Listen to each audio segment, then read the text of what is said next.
Hi everyone, this is the complete move list breakdown for Kunimitsu, and I need to start with a disclaimer. 99% of Kunimitsu's move list is useless.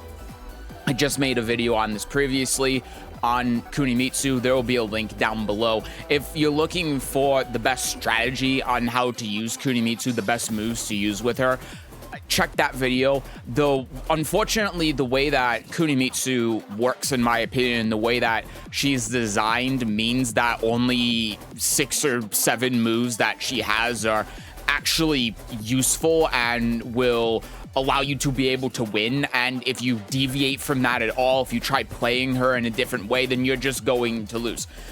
Kunimitsu is a character that, unfortunately, at least to me and to a lot of other people as well from the comments I've read on that video, is a character that unfortunately is shoehorned into playing one specific way, both because of how she's designed, what her weaknesses are, and just the way that the game functions and the moves that she has to compensate for that. You know, 2-2, 4-2, 1-1, down forward 1, from crouch 1+2.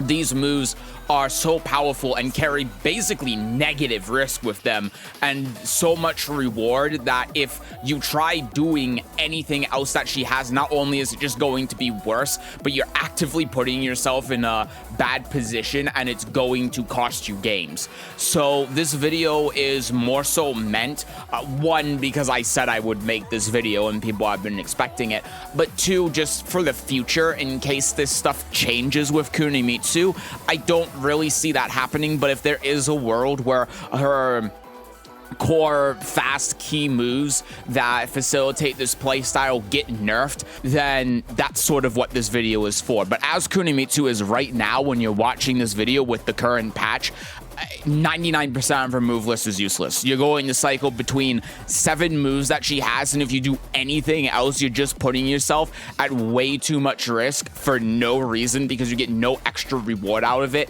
You really need to just be sticking to her key fast moves that are like 1-1, 2-2, 4-2, from crouch 1+2, down 1+2, forward 4, down forward 1. If you're doing anything besides those moves, then you're not going to succeed with her.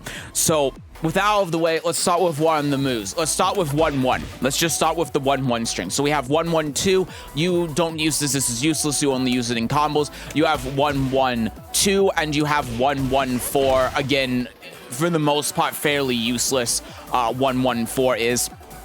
So we're mainly going to talk about 1-1-2 here, and why 1-1-4 is useless we'll kind of explain just from the get-go.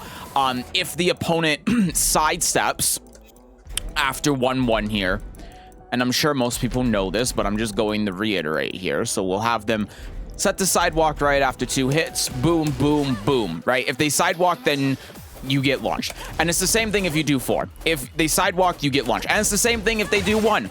If you do 1, cool, great. If you do 1-1-1, sidestep is going to beat that as well. So 1-1-1 being -11 on block means that there's no reason to use the move. 1-1-2 on counter hit, and unfortunately I'm not going to be able to do this in this way. We'll give you a guaranteed follow-up core circle forward 1 for an additional 18 damage. It does 46 damage, so it's quite a good amount of damage. The thing is, though, I have them set up to do a jab here, and if you do 1-1-4, you actually get floated out of 1-1-4 if they do something like a jab. So 1-1-4 carries the same sort of problems as 1-1-2 does, but 1-1-2 just gives you more reward and is going to beat more stuff than 1-1-4. 1-1-4 only really works if you have an opponent who's not sidestepping after the 1-1 string, and if 1-1-4 hits, then that can be good. I'm just going to sound the crouch block here to demonstrate, because you get core circle forward 2 guaranteed, but this requires a set of circumstances. It's almost never going to really happen. It's only going to be if they're like really mashing into 1-1, and in that case 1-1-2 is just going to be better. But on top of that as well, you also have 1-1 into Katan stance, so you have 1-1 and then 1+2. And with 1-1 into 1+2, if you have an opponent that's standing still, what you have access to instead is Katan 2, which is of course going to hit them if they're crouching. But on top of that as well, If they try doing something like a jab, then now go over it and potentially punish them for doing it and leave you at +5. And in this +5 situation, you can, sorry, one second, recover in crouch by holding down, and then you can do from crouch 1+2 with that +5 situation, or force while rising mix with like while rising 2-1 or while rising 1 or something like that. So that's why the 114 isn't particularly useful most of the time, and I really just don't think it has much of a use case at all. But when it comes to 1-1 into stance as well, there are a couple of things going on here, right? So the first thing is that if you do 1-1 into stance, you don't have to commit as much as doing 1-1-2. Because if you do 1-1 into stance and the opponent, say, sidesteps to the right, so 1-1, Katan, sidestep right. If I delay this, you see how it's going to realign with the opponent's sidestep. And what I can also do if I go in the katana as well is I can just cancel it by pressing up. I can go in the back turn and then force like a back turn throw mix, which is pretty gimmicky, or back turn 1+2, or one of my back turn options, right? So I'm able to, I don't have to really commit as hard, and I'm able to respond to the opponent using like movement to try avoiding the third hit of the 1-1 string, and then be able to continue my offense from there, right? Like again, if I do 1-1 here, then I can use this basically as a plus on block 10 frame high mid to be able to facilitate a from crouch mix up from that position. If I delay my 1-2 as well, my Katan 1-2, for instance, that'll also realign if the opponent sidesteps. If I do it immediately, sidestep will cause it to whiff. But if I delay it slightly, then it can hit the opponent. You can actually see here with how I timed it. You see how that's realigning with the sidestep to hit them, right? But on top of that as well, it also has a cancel in it. So if I do 1-2, I can cancel in the firm crouch, and then I can try mixing them from there, right? So the point is that 1-1 in the Katan just gives you a lot more versatile options without having to commit as hard. But if the opponent attacks into you, then obviously you're going to get hit out of Katan unless you commit at that point to doing something like Katan 2 or Katan 3-2, right? See, and then you get the full launcher, which you can also hit confirm this as well. And so that means that even if the opponent attacks into you, you don't have to commit as hard to the 2 and risk getting launched. Well, you are still risking getting launched, kind of, if you don't commit to these options. And if the opponent sidesteps and you do them immediately, then they can still get sidesteps. So you still have to commit, but it leaves your options a little bit more open, and it makes it really hard for the opponent to be able to defend. And with this being a 10 frame move, like, this is why I said in the beginning that the risk for Kunimitsu here is basically like negative, because the opponent blocks this move and like on paper it's -5, -7, whatever, but in reality this may as well be plus on block because of the options Kunimitsu has afterwards, and it just makes this move in this situation completely broken. And it's why there's not really much reason to use anything else that Kunimitsu has outside of moves like this. The other thing that Kunimitsu can do as well, because this is -5 on block, is if the opponent attacks afterwards, you can sidestep. So if you really don't want to commit to anything at all, like genuinely, you can just do 1-1 sidestep, and then if I can, obviously they're doing jabs, so that's going to make this harder, but maybe I should have them set up to do like a down forward 1 or something. But you can see that if you really don't want to like hard commit to any option, then you also have the ability, if the opponent attacks, to just like sidestep and play it cool and just wait out the situation for a little bit. So again, like this is just a 10 frame move, high mid, essentially plus on block into a stance mix up, along with giving you as the Kunimitsu player the option to play around neutral if you want to, while having an extension the opponent has to respect. And if they're not respecting it, then you delete a quarter of their health without them getting any gray health, by the way, which is another big advantage of all of this. There's 11 gray health in that, which is going to disappear very quickly because of how fast and strong Kunimitsu's pokes are. So this move is just insane. It's busted. This is one of the key moves that you should be using. When it comes to 1-2 as well, 1-2 is similar, right? It's -3 on block, so, and it's not going to lead to as good of a situation as 1-1, but the big difference between 1-1 and 1-2 is that you can fairly easily hit confirm 1-2-2 in real games. It's something I think is really important to practice, and when you do this, you're left at +5. And when you're left at +5, you have the option, the frame trap, of you can do 4-2, 2-2, you can do that 1-1 situation again afterwards, so you can do this into 1-1 into this, and then try forcing a front crouch mix-up that way, a guaranteed follow-up if it ends up hitting the opponent. So it just leads to a lot of reward for you. But you can also, if you do 1-2-2, go in the back turn at +5. This is a 14 frame move, and if they try power crushing through it, you can block the power crush afterwards, back turn 1+2. So there's, again, this negative risk to you for doing this, and the onus is completely on the defender, and they don't really have any actual counterplay options to be able to deal with that. And that's one of the things that makes 1-2 so good over 1-1, because if you do 1-1 as a poke, it obviously is going to lead to some really great situations on block, and even on hit, it being +6 leads to the same thing basically as 1-2-2. But it just does a little bit less damage and doesn't give you that back turn option. But even if you do 1-1 and get a little bit less damage just because of the plus frames, that's still going to open you up to being able to mix the opponent with, say, down back 4, from crouch 1+2, stuff like that, right? And then the other thing as well is that you have 1-2-4, which is a really important move for Kunimitsu, because a lot of Kunimitsu's moves are going to leave you at, say, like with her down forward 1, for example, -2.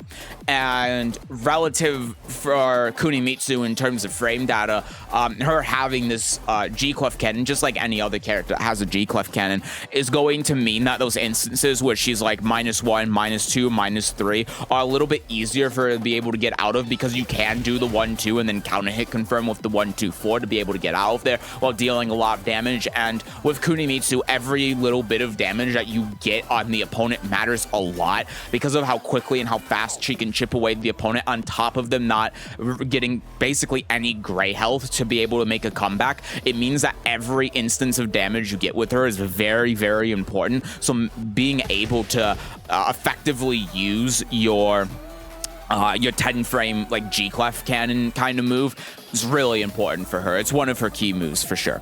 Then we have 2-2, which is the other elephant in the room. I don't even know where to begin with this move, to be honest, because it's so stupid. So the first thing to talk about with 2-2 is that 2-2 in the Catan, basically the exact same situation as 1-1 into Catan. So if you're wondering about that, please look back at that section in the video, because I'd just be reiterating everything I said from there. Look back at 1-1. These two moves are essentially the same in that regard. The difference is that if you do the extension 2-2-2-2, then this is a high that the opponent can duck, right? Instead of it being a mid that they sidestep, this is a high that the opponent can duck, which is actually better for you than with 1-1, because if the opponent is trying to use the counterplay to this, which is ducking, so let's have them set the stand block and then they duck after 2 hits, right? So they do this, they duck it, and then they try punishing you. If I do 2-2 in the Catan and they're sitting there trying to duck for the 3rd hit,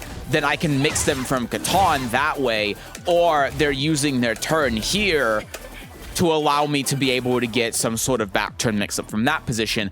And the key difference here is that since the opponent is crouching and not sidestepping, sidestepping is what beats the options from Catan, right? So if I, again, set them to sidestep here and I do 2, so I have to set them to sidewalk, but if I do 2 here, then you see how that just whiffs, and if I do this, you see how it whiffs, and you see if I do this, then it whiffs, right? But with ducking obviously doesn't beat any of these options. So the difference here essentially is that by sidewalking right after 1-1, it's an option to select whether Kunimitsu goes in stance or not. Ducking on 2-2 isn't an option select. And if they sidestep after this as well, 2-2 also catches them. So if they preemptively try sidestepping to avoid the Catan mix after 2-2, then the follow-up's going to hit them there, while leaving you at +3, and +3 is the perfect frames for you to be able to either loop the 2-2 or 4-2 or 1-1, or try getting counter hit with 1-2-4, something like that, or trying the counter hit with down forward 1, because it's 13 frames, and if you get counter hit with that, it leads to a ton of damage. So very rewarding for you to be able to do that. The other important thing about this as well is that for some reason, if the 2nd hit counter hits, then the 3rd and 4th hits are guaranteed, and that does a quarter of their health. And where this really comes up a lot is if the opponent ducks in neutral. So you look at this move and you look, it's high mid. And a lot of people will look at this move and they'll see that the first hit's a high and they'll be like, okay, well, if I'm trying to like do a mid check and I think that they're going to crouch, I can't do this because they're going to crouch under and launch me. No. That's not how it works. A lot of the time, what ends up happening is if you see an opponent ducking, you just finish the string. Because if the opponent ducks in neutral and you try punishing it, look at that. Look at that. While rising 4, I'm trying to react to it after ducking. Nope. Nothing. I can't punish this. I'm actually going to try to launch this, even like knowing that they're going to do the first hit of this. Nope. Didn't get it. Nope. No.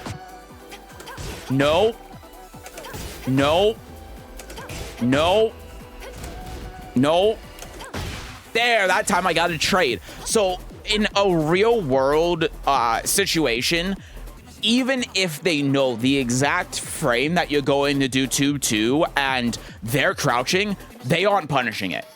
And that means a lot of the time, if you see them crouching and you hit 2, you can kind of assume that it's going to counter hit and you can just finish the string and get that damage. At least that's what I do. And that's one of the things that makes this move completely busted, is not only it's a 12 frame high mid, does 26 damage, leaves you at +5, and is essentially plus on block because of the mix-up, similar to how 1-1 is. Even though it's -6, if they jab or anything, then something like Katan 2 or 3-2 will go over their jab and then punish them. But then at the same time, the startup on the mid is so fast with it being 12 frames for the second hit that this is effectively mid-mid. Obviously, if they're crouching for the first hit, then yeah, it's not going to hit them in that sense. But in terms of what the defender's options are relative to that, this is effectively mid-mid. Mid-mid 12 frame plus on block in the stance mix. It's absurd. You also have 2-2-2, which leads you into set. This is gimmicky. I don't think that you should do this at all. One of the main reasons why is because the third and fourth hit jails. So if I set them to duck after blocking 3 hits, you see that it jails. And what that means is that the opponent, after they block the third hit here, can just down jab you, and that's going to be a punish if you go in the set stance. Now, because this is -9, you could like try low parrying them if you really want to, but they could also just be mashing like a counter hit like mid or something as well. So it's not something I really ever recommend going in the set stance. And if you end up hitting them with the first hit, then you would rather just get the second hit in than going into set stance and trying to do a mix-up that would effectively just like do the same thing as if fourth hit hit. So I don't really recommend ever going in the set stance with this string. But one thing that I think is really important to talk about with this as well is that if the opponent here, or if the opponent ducks under the third hit here and then tries punishing you, then if you only do 3 hits, then they're going to get a pretty clean punish. However, if they do all 4 hits like this, or if you do all 4 hits and they try punishing you when they get the read, you see how you get in, how the opponent gets interrupted there, right? You see how the opponent gets interrupted there. And that means if you're mixing this up, the most consistent way for the opponent to be able to punish here is by doing a from crouch move, which is going to be a lot less devastating when they duck this than if you get launched. And then conversely, you know, if they wait for this whole thing, my bad, then they can, of course, launch you there. But if they're waiting for the full thing and you only do the 3 hits, that you can see that's not a punish, right? So that is also an inherent mix-up, even if the opponent defends against this properly and ducks. If they try punishing too early because they think they're only going to do the 3rd hit, then the 4th hit can potentially clip them depending on the timing. And if they're waiting for the 4th hit, then this effectively kind of becomes safe in a lot of ways. It's really stupid. As for the last hit, It's -12 on block, counter hit, launcher. There aren't a lot of situations where you're going to be doing this because this isn't ever going to be natural after a subsequent hit. And it being -12 and giving you a launcher, it just isn't, in my opinion, it really isn't worth it unless the opponent is just blocking this whole thing and they're always attacking afterwards. Then sure, but 99% of games it's not really worth using. But the rest of the string is stupid. It's broken as hell, and it's one of the core tools that you should be using with Kunimitsu. Now we start getting into moves that are basically worthless, and 3-4 is going to be one of those moves. So 3-4 is Kunimitsu's homing high. It can be hit confirmed. You get a guaranteed core circle for it too. It does 57 damage. It has 16 frames of startup. If you do the second hit and it counter hits the opponent, then it is a counter hit launcher. And it is giving you a lot of damage in its own right. The problem is that this move on block is -7. And there is a mental mix-up here doing the second hit, because if they attack into this, then they can get counter hit launched. But the problem is that they can very easily duck it after this first hit gets blocked and then launch you. And they can also just do a move that high crushes. And if the opponent has a counter hit high crushing launcher, like say Kazi or Leo, then this whole thing just becomes completely pointless. And so the problem with this move inherently is that while it is hit confirmable with it being a homing high, the problem is, one, the range doesn't really give any advantage, and two, 4-2 not only has more range, but it also tracks to Kunimitsu's weak side. It tracks the sidestep right, and this is another move we'll talk about later, but this tracks to sidestep right, and so this is essentially accomplishing the same thing as 3-4 would do. Obviously, the reward that you're going to get out of hitting the opponent with 4-2 is worse, but the difference is that this is a jailing high string, and on block you're left at -3, and that allows you to be able to perform a mix-up on block. So it's faster, it has more range, it does the same thing as 3-2 does, and it carries negative risk with it, whereas doing 3-4 inherently carries risk with it. It requires playing a mind game, and there's really just no reason to use this move over just doing 4-2 as a homing move. It's just completely pointless in my opinion. And I guess the odd point is too, because it's slower, right? It being 16 frames, it's much easier for the opponent to step guard this if you're playing against a more high level player than 4-2, because since 4-2 is 12 frames, and if the opponent is trying to step guard to beat an option of yours afterwards, so let's say that we're doing like 1 into down forward 1, right? If we're doing 1 in down forward 1, then I'm going to try step guarding here to be able to avoid the down forward 1. And you can see, like, if I step guard a little bit too early, then I'm not going to avoid the down forward 1, right? So I need to step like this unless I want to block the down forward 1.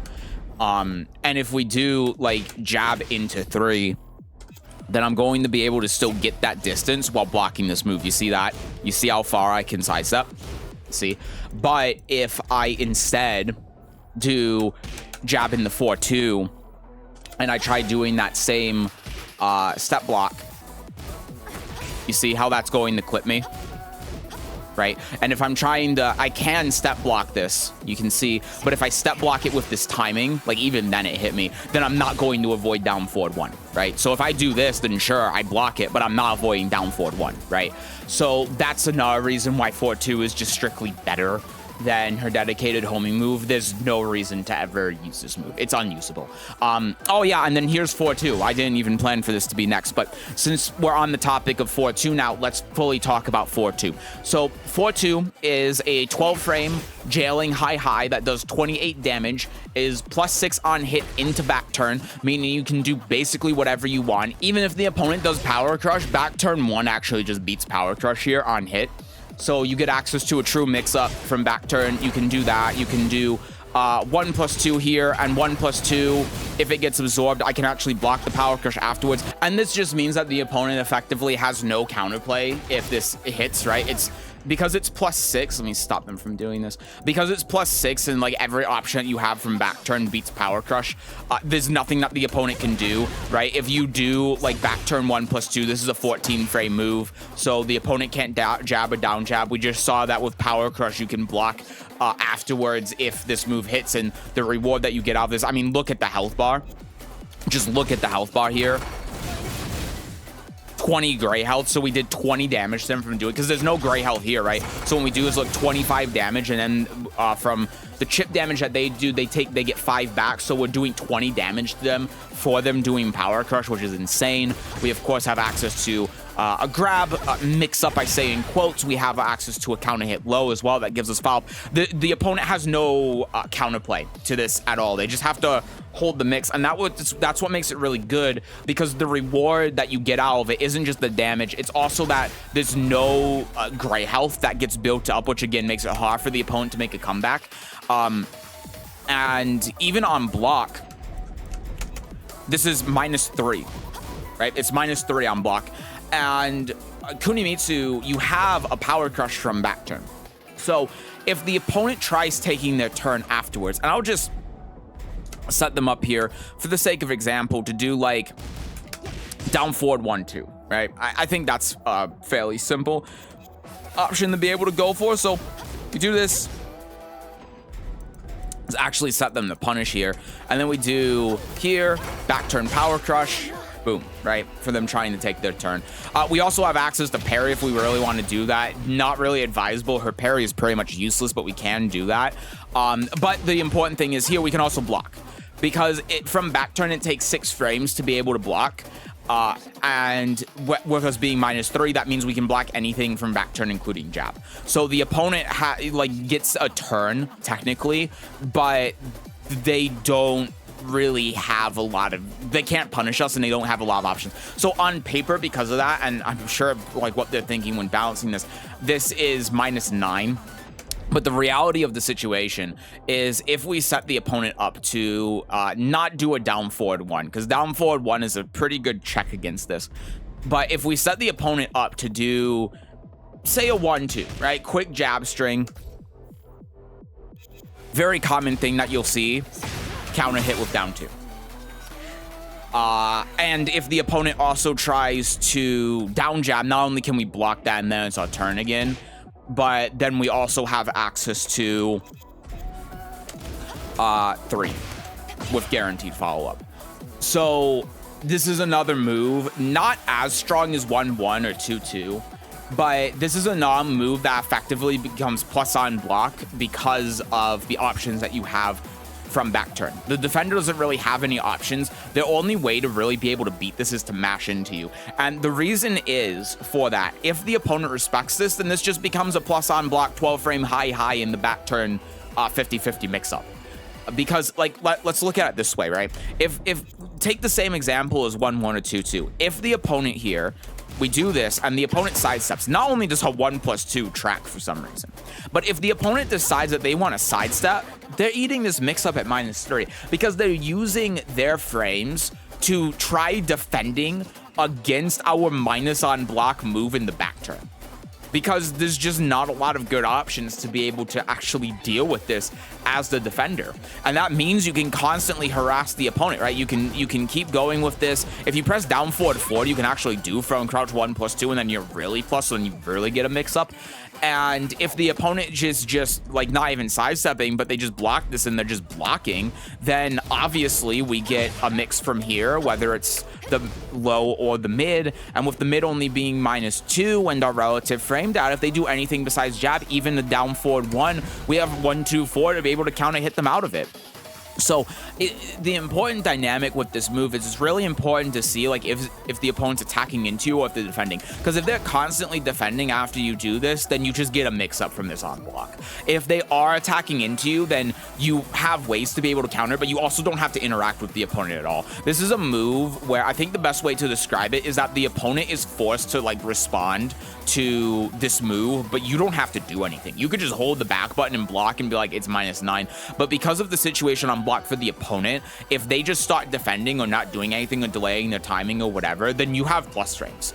and if the opponent tries sidestepping or whatever, then you get a mix-up, and that means that you can just respond to this and react accordingly and really deal a lot of damage to the opponent for no matter what, how they respond to this, which makes it extremely powerful. On top of course, two other things. One, the range on it. The range on it is really good relative to a lot of other Kunimitsu moves. If we look at in comparison to 2, for example, it's not quite there, but 2 from like here will whiff, but 4-2 will connect, and that's one really big positive of this move as opposed to doing 2-2, because you might be wondering, well, it seems all well and good, but why not do 2-2? That can avoid jabs and all that other stuff, just by going into the stance and remaining plus and not having as much risk with it. And the two main reasons are, one, the range on it is much better, so if you approach with this move, it makes it a lot better, and 2, it tracks sidestep right. So if you don't know if the opponent's going to attack or sidestep, you don't know like what the defensive option is going to be,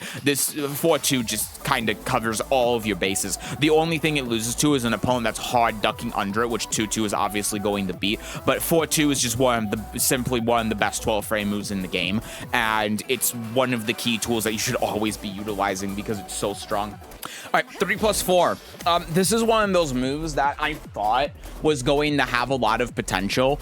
And one of the main reasons is because it has good range. It's only -1 on block. And again, when we're talking about relative frame data, right? If you use your 1-1 afterwards, that's going to be anything that the opponent does beside the jab. Even if they do a high crushing move, depending on the frames of it, right? I guess not depending on the frames of it, because this is effectively coming out 31. Oh, I'm thinking of 2-2. Yeah, so my bad, because this is 24 frames. So depending on how slow it is, I guess it have to be snake edge. But anyway, the point is that because it's -1 and because of how fast Kunimitsu's moves are, she has a lot of options to be able to continue her offense afterwards if this gets blocked. It has a lot of range on it, you see. It's one of Kunimitsu's longest range moves, and it also wall splats on normal hit, so it seems like it will be really good for the wall. The problem is it's just too slow. There are a lot of instances where using this move, just because of how slow it is, and especially if you're using it at long range, the opponent can backdash out of it and launch you. I've tried really hard to make this move work. It's just, again, the speed of it makes it really hard to justify using, because if you have an opponent who's not trying to backdash away from you and force out a whiff, which is especially powerful against Kunimitsu, then they're going to be running in and doing some while running plus on block into mix stuff.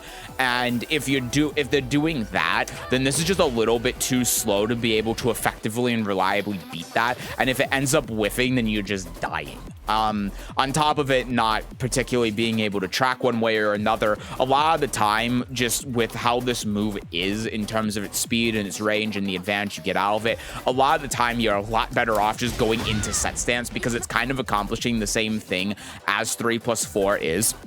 But it's going to have more range. You can use 1+2 as a mid. It's going to track sidestep. It's going to catch an opponent that's backdashing and prevent an opponent who's like attacking into you from long range. It's going to be a lot more versatile. I've really tried to get this move to work, and I think it has some potential, especially because it low crushes on frame 9, so the same as hop kick, and that might be where it really shines, is using a move that you can also use as a low crush that's not just a hop kick. But besides that, I don't think that this move really has much of a purpose whatsoever. 4-2-3 is another one where it's interesting, because this is hit confirmable, and on hit this gives you a mix-up. I didn't get it there with a set stance. I don't know why this isn't working. There you go. So you can go set stance, and you can go into a back turn mix afterwards. If you dash into forward 3, then you can get a back turn mix on Oki afterwards. It's doing decent damage at 32. It has a good range as well, you can see. And it's hit confirmable. But again, the problem with this is that the first hit's -9 on block, and it's high. So it kind of becomes the same problem as 3-2, where if you're doing this over, say, 2-2, like the reward that you get out of 2-2 hitting is effectively the same as this, right? You're losing out on some damage. Yes, this is going to do 26 versus 32. So you are losing out on 6 damage, but you're getting that mid as well on top of the mental frames of being able to do the follow-up. This second hit, if it ends up counter hitting and the opponent attacks into it, isn't doing anything on counter hit, and it's putting you at a lot of risk because if they just duck the high, then you die. And because of that, it's just, in my opinion, not worth using over 2-2 or even 4-2, because 4-2 is the same thing, high, but it jails and it tracks sidestep right. This move doesn't track at all. If I set up the opponent to sidestep right here, this just whiffs. Both hits whiff. It doesn't even realign. So you're just going to die to an opponent sidestepping. Whereas again, if you do 4-2, and that's going to hit, you're only going to lose out on 4 damage, and then you have all of the stuff we talked about 4-2. So this is strictly used as a punish, and in terms of using it like out in neutral or anything, it has potential, and it's one of those moves that would be useful if 2-2 and 4-2 were nerfed. But as it stands, the damage drop off that you get on 2-2 and 4-2 relative to all of the reward that you get and the lower amount of risk for using those moves over 4-2-3 just makes them all better than using 4-2-3 for anything outside of punishment. So this is just another kind of useless move. 4-4 here. So 4-4 goes into set stance, and this is another one of her core moves that you're going to want to be using all the time. This is like her, besides down forward 1, her sort of like counter hit mid plus on block. The problem with using 4-4, of course, is that the opponent has counterplay options to the stance mix, and they have very robust ones as well. Unlike most characters in this game, most characters, if they do like some sort of plus on block mid into stance mix, there is going to be counterplay, but it comes at the risk of the defender, right? Because if you block, like say Azucena's running through too, and you do a down jab, the Azucena player can very easily just sidestep you and then launch you. If you block like Lydia's 4-4-2 and you try to sidestep right or sidestep right duck, then 3, or down jab or whatever, then 3 is just going to give a heat engager. If you block something like I guess Victor's wall running too, as much as I didn't want to bring it up. Yeah, I mean, you can power crush against it, and you can try jabbing him out of it, but he's going to have options that leave him at risk, but are going to be able to beat those defensive options that you have and do a lot of damage to you if you contest it. Kunimitsu's 4-4 isn't that way. It's very different from most other plus on block mids in the stance mix in the game, where the opponent's defensive option to be able to deal with this, it carries like no risk to it whatsoever. And that inherently is going to, unfortunately, just because of how the state the game's in, make it weaker than a lot of other moves that are like this in the game. And it's one of the inherent problems with Kunimitsu allowing her to be able to like carry momentum in offense, is that if you do this into a mix, then the opponent can very easily avoid it. And even if they block it, you're not really doing anything afterwards. And set stands in its entirety, we'll talk about later on in the video because there's a big dynamic around it. But the basic thing to understand about this is that the main way to be able to beat an opponent who's sidestep right blocking, because sidestep right block beats everything except for 3 and leaves no real room for you to be able to hit the opponent. The main thing that you want to keep in mind is that you can cancel set stance in the crouch. And if the opponent is sidestepping and you cancel set stance in the crouch, then you can do from crouch 1+2 and then start your offensive pressure that way. This is one of the main ways that you get your offense going from a mid, is doing this. And if the opponent tries attacking into you to prevent this, then you have access to set 2.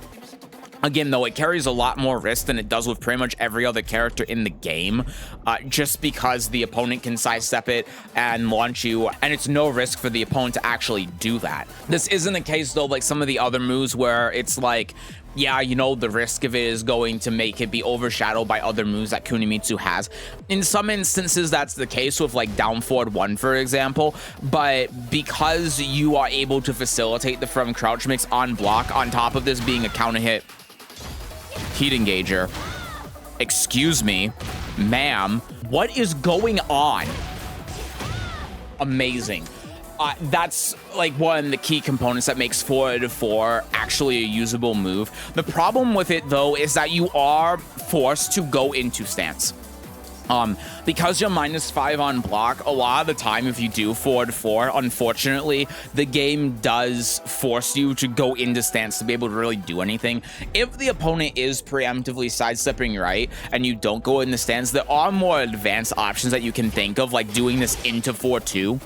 For instance, to be able to stop a sidestep, or doing this into from crouch mix directly instead of going in the set stance first. Obviously, those are possibilities that you have just because of the threat of going into set, and having your options from set makes the opponent have to preemptively avoid those, or else they'll get clipped. But for the most part, you know, you're going to be going in the stance after this, and what you're really looking for is to do like cancel into the low. You do the 3 to be able to be in a, wow, I've never seen that get stepped before. That's crazy. Okay then. You can use the 3 to try mixing them with a low directly from stance. You have the 2 to be able to counter hit them if they're attacking into you. And the other option that you have as well, if you want another move that's not going to leave you at like -9, is you also have 1-2. 1-2 has an extension like 1-1-2. It can put you in back turn. The extension means that you have mental frames to play with, and it has a lot of delay, and if the second hit counter hits, then the third hit's also going to be natural. So that's another option you have as well, as like a counter hit tool. You can also hit confirm it very easily. You can see if I go here, see how much time I have to actually like confirm that. So that's another option that you have as well. But yeah, forward 4, really good move. One of your key go-to moves. And now we have forward 1+2, which is going to be the first heat engager that we're going to talk about here. The main benefit of forward 1+2 is that it tracks sidestep right. But again, the problem is that it's like, yeah, this is going to track sidestep right, but because it's 16 frames, similar to what we talked about with 3 as opposed to 4-3, it's a lot easier for the opponent to be sorry, it's 17 frames for the opponent to be able to step guard this than if you do 4-2, which means a lot of the time, in my opinion, it's just not worth doing, because the risk is that you're left at -7, which I know for the most part is like no risk at all, or sorry, -6. But for Kunimitsu, she has better options, because she can do a faster move that also tracks the sidestep right, that effectively leaves her plus on block. So when you have a moderate amount of risk having to deal with a mix-up afterwards on block, as opposed to a move that's going to leave you effectively plus on block, there's not really much of a reason to ever use this move unless you're specifically looking for a heat engager, or you're looking for a mid, and that's going to be like the main reason that you're doing this, right? I guess what I'm trying to get at is that the big thing about this move that makes you think like, ooh, I should be using this, is that track sidestep right. That's really not what it is. A lot of the time, what you're using this for is because you need a mid, and as a mid, it is a really good option for that, because it's a heat engager, and because it tracks sidestep right, it kind of covers both options, whereas 4-2 doesn't, so it fills in that gap of being able to be ducked and be launched, but you're not really using it just solely to hit an opponent that's sidestepping. You have a better option for that. Now, one of the other things that this move is really good for, though, is approaching, because since Kunimitsu doesn't have a while running 1+2, you can do this move from while running, and because of the range it has on it, and because the opponent might be trying to sidestep to avoid like while running 2 or while running 3, that can actually make this a really good while running mid option to be able to approach, as opposed to going in set, because you don't have to commit to the set stance, and it's a little bit hard. It's not as telegraphed as something like set 1+2 is, for example. So that's the main reason why you're using this move. Using it as a mid, using it because of the heat engager property, and you're using it while running in. The tracking the sidestep right is an added benefit of it, but you're not really going to use it most of the time as a dedicated move to beat sidestepping. You'd rather 90% of the time be using 4-2 for that. It's just that it's tracking sidestep right helps cover one of the defensive options that the opponent could have. Forward 3+4. This is actually a move where you would think at first that this is kind of like terrible. but genuinely, this is a move that has a niche use case that you should consider. One of the first things to look at is that's 15 frames. And what's important about being 15 frames is that you can use this as a mid check post heat engager, go here, as opposed to forward 4.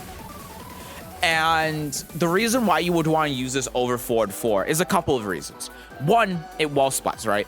But two, if we do forward 4 after heat engager, then yeah, like on counter hit, this is, I did that late. It's confused for a second. This is going to give us like counter hit. We can get 1-2. We could also, of course, get 1+2 afterwards, right? And it resets neutral. The difference with forward 1+2 is that, you know, yeah, we're losing out on damage if it counter hits, but if the opponent crouches and we do forward 4, this is only doing 12 damage. So if the opponent is trying to crouch because they're trying to avoid something post heat engager, like while running 2, for instance, then forward 3+4 is really good for picking up the slack because it's a mid that they can't power crush through. That's the key with forward 3+4 as opposed to like forward 1+2. Forward 3+4, because it's 15 frames, they can't power crush through. That's what makes 15 frames a key like frame data sort of move as a mid in the post heat engager situation. It means that the opponent has no defensive capabilities against this move whatsoever. And on top of that as well, if you're at the wall and this connects, then you get, oh my god, then you get full combo off of it, which is another thing that makes it quite good, especially if you're near the wall in a post heat engager scenario. Now, another thing about it as well is that even though the range on the first hit is quite poor, it's relative to the rest of Kunimitsu's moves, it's actually quite good. Like, if I'm out here, forward 1+2 will hit, forward 3+4 will hit, but even forward 2 will whiff. And having moves like this that Kunimitsu can use from range is really important. And like forward 1+2, we can also do this from while running as well as a mid. And if the opponent's back is to the wall and we do this to try hitting a wall splat, that's another thing that makes this move quite good. So there aren't going to be a ton of instances where you're going to want to use this move necessarily, but in terms of just being able to use a mid that does something and is fairly quick, this is one of those moves that does that. And on block as well, you're left at -5. And the problem with being at -5 is that the opponent can punish you. See, I'm holding back here. The opponent can punish me if they do a 10-frame move because I'm left at -5. But if I do back turn down 4, that actually high crushes on frame 4. You can't do down 2 crushes on frame 6, but you can do down 4 on top of you also being able to do your parry, and this is why your parry sucks, and you can also crouch from back turn as well. So I could press down back, for instance, and that's going to allow me to get out of this situation as well. Now, if I hit down back, you are putting yourself in a mix-up situation, because if the opponent does like a down forward 1, for instance, and we do this again, I hit down back, you see how that's going to all hit me. And then if the opponent has like a down forward 1 sort of move, a 13-frame move that can like do full combo and launch me from there, like say Nina, I believe, can, then that's going to put you at a lot of risk if you do that, right?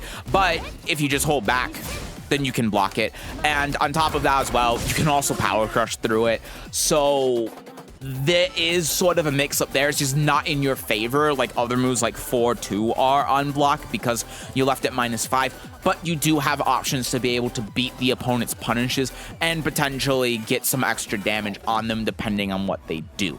Worst case scenario, left at -10. Obviously, -10 mid like this isn't going to be very good, and that's why I say it's very niche in its application. You don't want to be using it a ton, but it does have some instances of use that might be worth considering. Down forward 1. This is also going to be one of Kunimitsu's main moves that you're always going to want to use, and it's because it's a 13 frame counter hit tool. That's really it. That's the main reason. It's a down forward 1. Her down forward 1 is good. It's -2 on block. It's plus how much on hit? I can't even remember. It's +5. My god, it's +5, which means it frame traps into forward 4. And it also frame traps into itself, of course, on hit. If you see how Austin Ash has been playing Kunimitsu, at least recently, relative to when this video was released, you see him doing a lot of down forward 1 sidestep, down forward 1, down forward 1, 2, and it's because this down forward 1 is so strong. It's one of the best down forward 1s in the game. Not only is the down forward 1 by itself strong because of its own frame data, but then like what we showed before, this on counter hit is all guaranteed, and you can counter hit confirm it as well. You have to commit to the second hit, and the second hit is -10. But if you commit to the second hit, you can counter hit confirm from the first hit and do the third hit and then get the 44 damage. And on top of that, of course, wall splats, but then you also get Oki afterwards if they wake up. So if they wake up like that, I could do something like set 2 to be able to hit them while they're trying to wake up. I could also do set 3 to try mixing them from set stance as well. Or I could do set in the crouch and then force a from crouch mix up this way.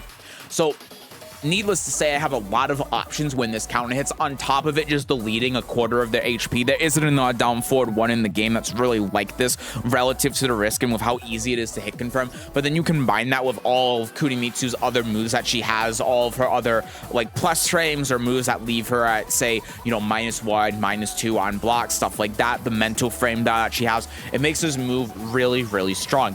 The other thing that you can do with it as well is you can delay the second hit. You see that? Let me turn them off of punishment. You see how I can delay this second hit by quite a bit? And if the first hit counter hits and I delay that second hit, it's still natural. And that's going to give you more time to be able to counter hit confirm. But I can also delay down forward 1-3 by quite a lot, and that also means that the opponent cannot fuzzy duck this. You would think at first, because this is 18 frames and this is 21, that they can fuzzy duck between the mid and the high, but because of the delay that you have on this, they actually cannot. And on top of that, if they're trying to fuzzy duck between the mid and the high, the down forward 1's already -2 on block. If they're fuzzy ducking there, then you can just do like down forward 1 in the back 1+2 to catch them trying to duck down forward 1-3, and then you hit them with a big mid that does 38 damage just by using your down forward 1. And you can on top of that do like sidestep in the back 1+2 as well, which could also be another good strategy. You could do sidestep in the forward 1+2 for heat engager. Like any of these mids that you have, you could do down 1 for plus frames. It just makes the down forward 1 such a versatile tool. And if the opponent is attacking into the down forward 1 at all, like again, they're trying to defend, they're trying to take their turn, this is a counter hit launcher. And because of the delay on the mid and the high, and it only being -2 on block and your other options that you have in neutral, it means that the risk that you take by throwing this out, as long as you're being smart about it, is basically nothing. Relative to getting a counter hit launcher, it's basically nothing. You just have to be smart about it and not just throwing out all the time. And on top of that, it's also natural if the first hit counter hits. So, like, it should be something that you'd be able to duck if the first hit counter hits, but that's not how it is. And it's insanely broken for so many reasons. But her down forward 1 is extremely strong, and it's one of her key tools that you should be using. It's her best mid by far. You should 100% be using this. Her down forward 2, -14 on block. You're only really using it as a punish. Nothing else to really say about it. Down forward 3-2, this move is completely useless. You should never be using it. I see a lot of people that try using down forward 3 and then cancel it into the 2 and then try doing a while rising mix. I've demonstrated this before, but the problem with doing that is if I do the full string here and then I do the cancel, and then I actually do this properly. I do the cancel, and then I do say like while rising 1. I mean, screw it, just for the sake of demonstration, we're going to make this a launcher just because that's what a lot of people are going to do. I don't know why I keep doing this the wrong way and why I don't know what button does what, but if I do this and then do it into a launcher, which is what I see a lot of people do, I can just option select this. Boom. Boom. Boom. Boom. You see that? So what I'm doing is I'm just trying to block the move, and whether or not the move gets blocked or not, I'm just doing while rising 3 on the exact same timing, and I'm punishing the opponent no matter what. The only way that they'd be able to beat that is if they do this cancel and then block, but if they do the cancel and then block, then while rising 4 is just going to beat it. And on top of that as well, if you do the cancel for this, if the first hit gets blocked, then you're left at -13. So if they block it, then it's like, sure, you know, if you do while rising in 4, you can block this, but you're also taking the risk of just getting punished by a 13 frame move. And, you know, Kunimitsu, I guess I have to do forward, forward, forward too, right? You're just like putting yourself at risk of getting punished by a 13 frame move, or 13 frame punish for no real reason. And this second hit on counter hit does literally nothing. See, literally nothing. This move is useless, never use it. First, yes, new shirt, I'm recording this part on a different day. Second, down forward 3+4. This is going to be, of course, one of the better mids that you have access to. The problem with it is the damage on hit. It only being 20 damage, I say only, means that this is going to be even worse on hit than your 10 frame punish, meaning that it's not going to be that effective as a mid. I mean, to give you an idea as well, moves like, you know, back 4 by itself are going to be doing 15, forward 4 is 12 damage. So it's relative for what the string kind of looks like with it being a 2-hit string and everything.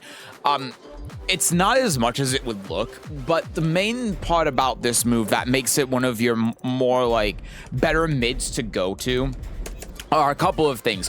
One, the range on it, right? We already know Kunimitsu kind of has a range problem, and for the range of most of Kunimitsu's moves, I mean, really nothing is hitting out here except for down forward 3+4. The range on it is quite insane.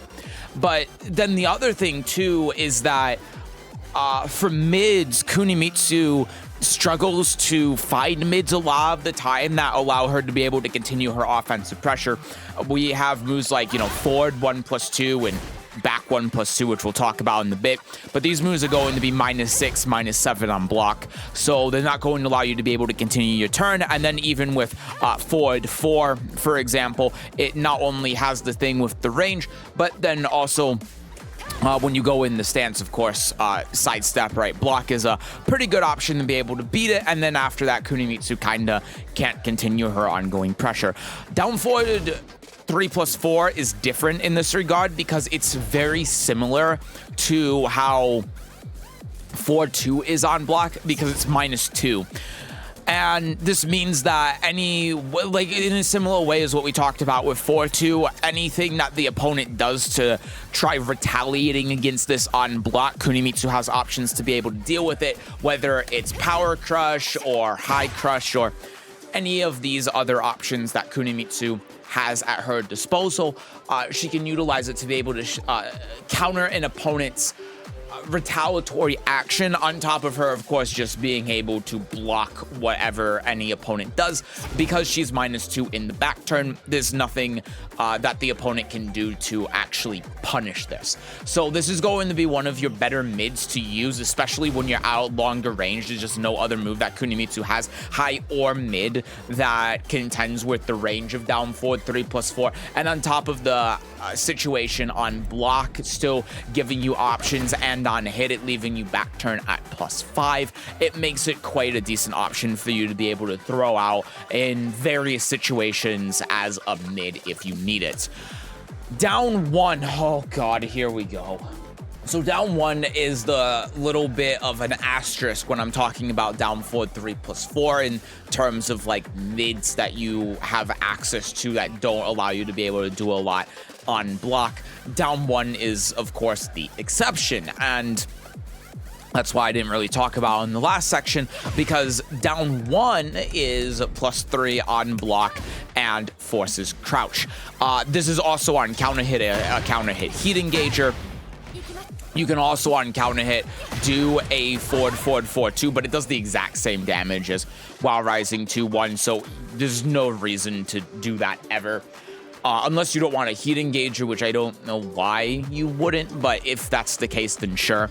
The thing is that this move on hit doesn't really do a whole lot. I mean, it does 23 damage, which is a chunk, and leaves you +6, but it's not going to like be giving you a knockdown or a heat engager on normal hit or anything like that. It's giving you a lot, but it's not giving you so much that you can just throw this out as a mid all the time, right? Because it has a couple of problems. It has a linearity problem. Its range is going to be worse than something like back 1 +2 or down forward 3 +4. And where this comes up a lot is an opponent backdashing.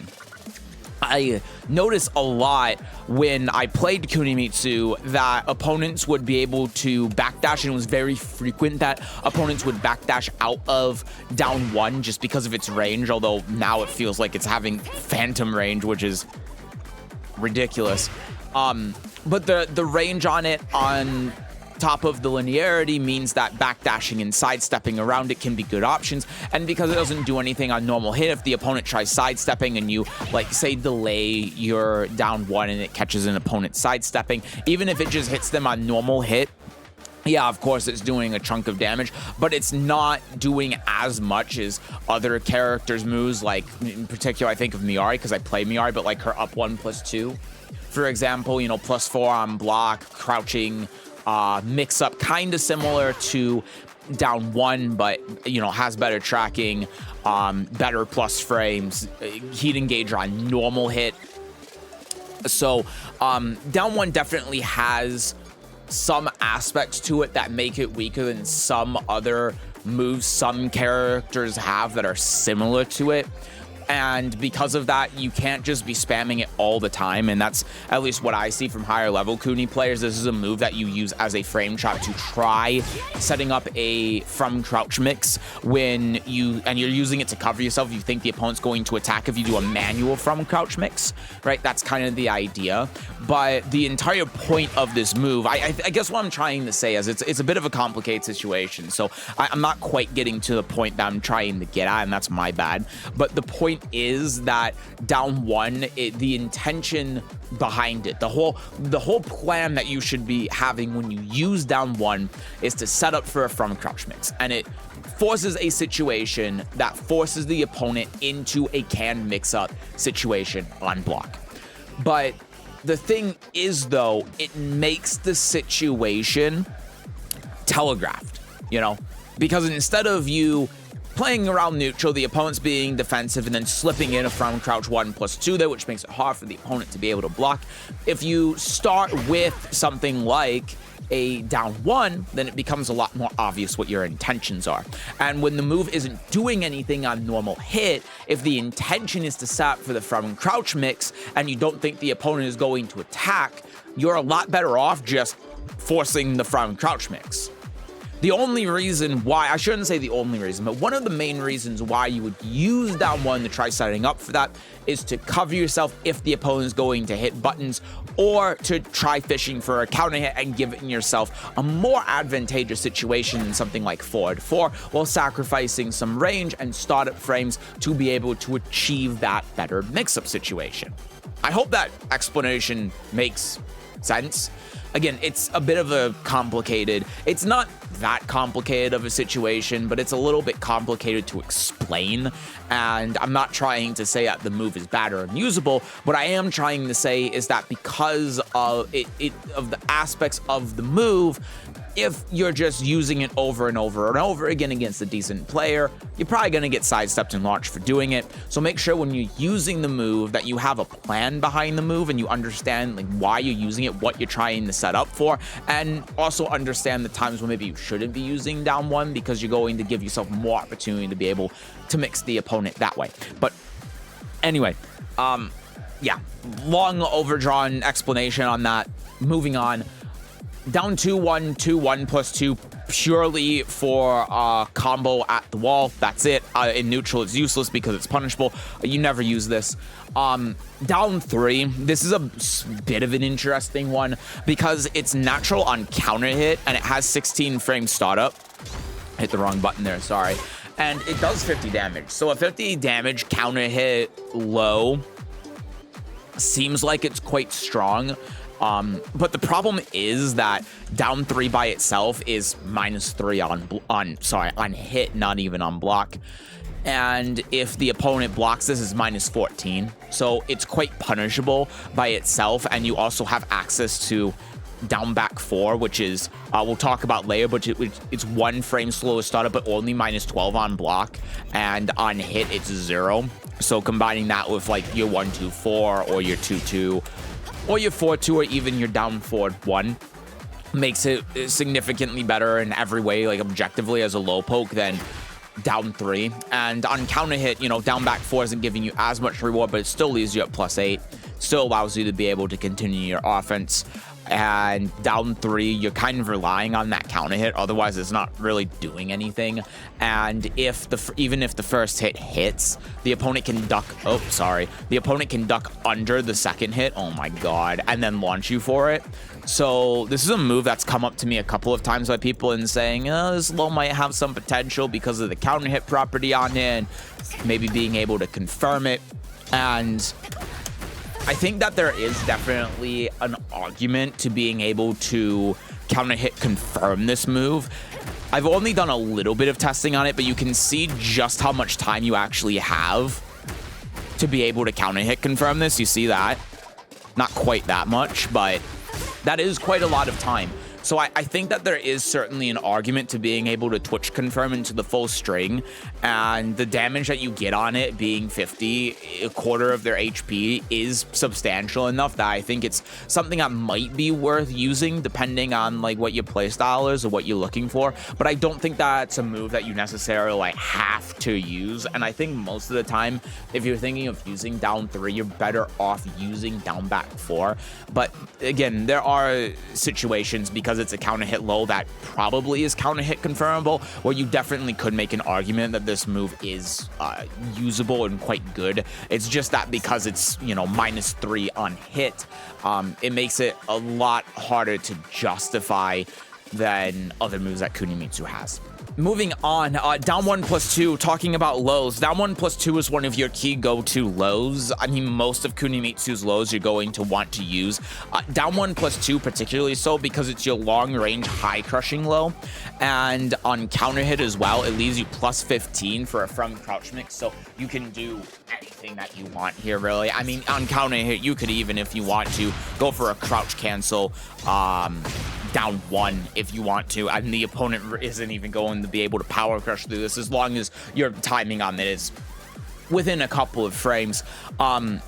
But yeah, and the damage on it's also decent, you know, being 17 damage. It's one of her longer range moves, and of course, as we've talked about, Kunimitsu kind of struggles in a lot of instances with range, so having a low that has this much range is crazy. I mean, it'd be great for any character, but for Kunimitsu especially, this is stupid.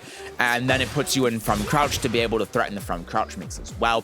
Now, the problem is, of course, that it's 0 on hit, so the opponent could down forward 1 you out of it, but if they try to down forward 1, then you have while rising 1. This is what I notice a lot of the top level Kunimitsu players do, especially in Korea, is that they'll do down 1 plus 2 and then do while rising 1, because not only do you have the threat of the second hit to be able to give you guaranteed follow-up, but the first hit's only -7, and on hit it's still +4, and it's kind of confirmable. It depends on what they're doing. If they're just crouching, then confirming this is not really going to happen. I mean, I don't see anyone doing it. I can't do it. But if the opponent attacks into it and gets counter hit or sidesteps or something like that, I mean, I guess that's an important thing to talk about as well. If they try sidestepping here, then you can see how that's just going to track them, and then that makes it a lot easier for me to be able to confirm. If they sidestep to the left, then that's going to whiff, but if they sidestep left, then my Wow Rising 2 will hit, and then I can confirm that as well. So it makes stepping pretty damn risky to do, and even if they step the first hit, then the second hit could still counter hit them, give them a knockdown after they confirm the sidestep. So it just sets you up for a situation that's, even though it's only 0 on hit, it sets it up for a situation that is a little bit tough to deal with, because if you're doing while rising 1, then they can't like down forward 1 check you or anything. They'd have to jab check you. But then if they jab check you, then you have front crouch 1+2. That will high crush, of course. So it just sets up for a really good situation, and especially because of the high crushing properties on it, it's a really good move that you should be using. Down 3+4, this power crush, in my opinion, is one of the worst power crushes in the game that doesn't have a like a long startup component to it, like, you know, Jin's or Steve's or a character like that. And the simple reason for it is, I mean, one, you know, the range and the startup being 20 frames means it's hard to use as a mid, but then the input as well. The input being on a down input makes it longer to be able to use, and that's something that you have to keep in mind. A lot of power crushes in this game are on the back input, and it's important to remember that if a power crush is on the back input, then you can do the power crush simultaneously while blocking, right? If I have a power crush on my back input and my power crush is back 1+2, let's say, I am going from blocking to power crush within 1 frame, right? And that means, particularly during like neutral scramble situations or when dealing with pressure, if you need to do a power crush in those scramble situations, then if you do your power crush like 2 or 3 frames late, then you will block whatever the opponent's doing because you're just holding back, right? So if I'm holding back here and I hold back for those 37 frames, now I'm frame 38, I do power crush, and I block an opponent's move, or my opponent does a move on frame 36 as I'm starting to take that initiative, that action to do power crush, and I'm holding the back button on frame 36 because I let go of it on, or I do the power crush on frame 38, then I'll block their move. But with it being on a down input or like a forward input, like character like, you know, Azucena, for instance, you have to let go of the back button and start neutral guarding and then go from here to here. And you can see, at least on my pad, that's an additional 3-4 frames to be able to do that, right? So if I hold back for 22 frames, then from frames 23 to 26, I have neutral guard, and then I do power crush, and they do something on frame 25, I'm getting hit through neutral guard, right? And that's especially true when like sidestepping as well. Like if I sidestep in the power crush, or if I, you know, try doing it again in scramble situations and stuff. And that's something that you really have to keep in mind with this power crush as well, is that it's relative speed because of that in some situations, right? Obviously, if you like block a move and you're in blocks and you do power crush, then it's fine. But when you're out in neutral, or if you need to like crouch cancel into power crush, it's significantly more difficult to be able to find the placement correctly because it's on down input. And I think that's a really important point that, especially in higher level play, is something that you have to keep in mind if you're used to a character that has a power crush on the back input, is that it's going to take you longer to be able to do the power crush, and some situations you have to commit more to doing a power crush than others because of the input that it's on. And the benefits of it, though, are, of course, that it's a homing power crush, right? And that is an aspect that makes it quite good, especially when you factor in Kunimitsu wanting to always be in your face. If you are at that range and you do, say, we're going to do a really ridiculous example, right? We're going to do an example that's not really going to be something that's going to come up often, but is an example that I still think demonstrates my point fine, is if you're like here and you're in a situation where you're hitting buttons and you do a down forward one and then power crush, it's going to hit them if they do anything, but also if they try sidestepping as well. So let's just send the sidestep, right? You know, here, power crush, boom, that hits. And this is a situation that comes up quite often in my experience, is that I'll do something and the opponent will want to sidestep. So like even here, -5, boom, it hits them, right? And as long as I'm within that range that Kunimitsu wants to be in, then this ends up being a really good power crush just because of its tracking. Now, if an opponent, of course, step guards with good timing because it has a 20 frame startup, then they're probably going to block it. But in real world games, from what I've played, this happens a lot. I mean, even if I do like a low into this, you see how that tracks them if they try sidestepping or something. So that's an aspect of it that makes it quite good. But I still think that just because of the input, it makes it one of the harder to use power crushes in the game. But the strengths that it has definitely help a lot with Kunimitsu's overall like game plan and what she's aiming to do. Let's move on from that. All right, so down back 2 is an interesting mid that definitely has its place in some aspects as being a decent mid poke. First thing, the range, as we've talked about, not the best, but it's also not the worst. The thing about this move as a mid poke is that it is very confirmable for 25 damage. So when you look back at down forward 3+4, which we talked about before, this is a mid that has good range, but does 20 damage. And then unblock puts you in that back turn mix-up on block, right?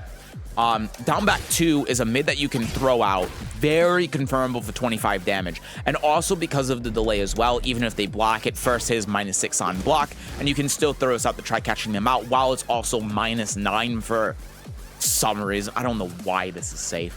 And if they're waiting for that second hit, even though it's not threatening, they of course don't want to get hit by it. And because this is only -6, that means that you can use your movement, run away, sidestep, try launching them, or you could do from crouch mix because this puts you in crouch. It actually ends up, because of that, being quite a decent mid, especially against more defensive-minded players, because defensive-minded players are going to recognize this move and try not to end up getting hit by the second hit or with something stupid and then get launched for it. And because of that, the mental frame advantage, even though the second hit isn't really doing anything all that special, I mean, even on counter hit, if I whiff this, it's doing nothing. It does 18 damage on counter hit. On normal hit, it's doing 15. It's okay, but it's not like the biggest thing in the world. Like a down forward one still doing 10. So it's damage, but it's not a ton. But it makes it so that this mid is just like 3 to throw out. And when you're doing 25 damage, that's enough to really get the gears turning. Still leaves you +2 as well. So that means you can frame trap into your 12 frame moves, even your 10 frame moves, 1-1. And it also allows you to be able to force a from crouch mix. So there's a lot of like mental games going on with this move, and it ends up being one of Kunimitsu's better mids in my opinion. I would say that this is like down 4-1 is definitely her best mid, but I would say that this is up there in like probably, it's definitely in the top 5. I don't quite know if I'd say top 3, because the top 3 is probably down 4-1, 4-2, down 1, down forward 3+4 is probably in there, and then this move. That's how I feel about it. You might be able to make an argument that like forward 1+2 and back 1+2 is in there, but this is definitely one of those mids that's within like that sphere of mids that you definitely want to be using just because of its utility, the mental game, and how safe it is in just like all aspects of the move. Plus 16 frame startup is pretty damn good. Oh, I should also mention before we move on, don't do the last hit.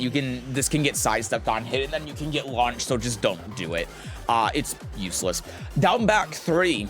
So with Manji spin low kicks, just like with Yoshi, if these hits get blocked, they jail into the Wild Rising 4. It can be interrupted with 13 frame. That also means if you're playing against Brian and you do the last hit here, he can counter hit launch you with while standing 3, so that's something to keep in mind about this.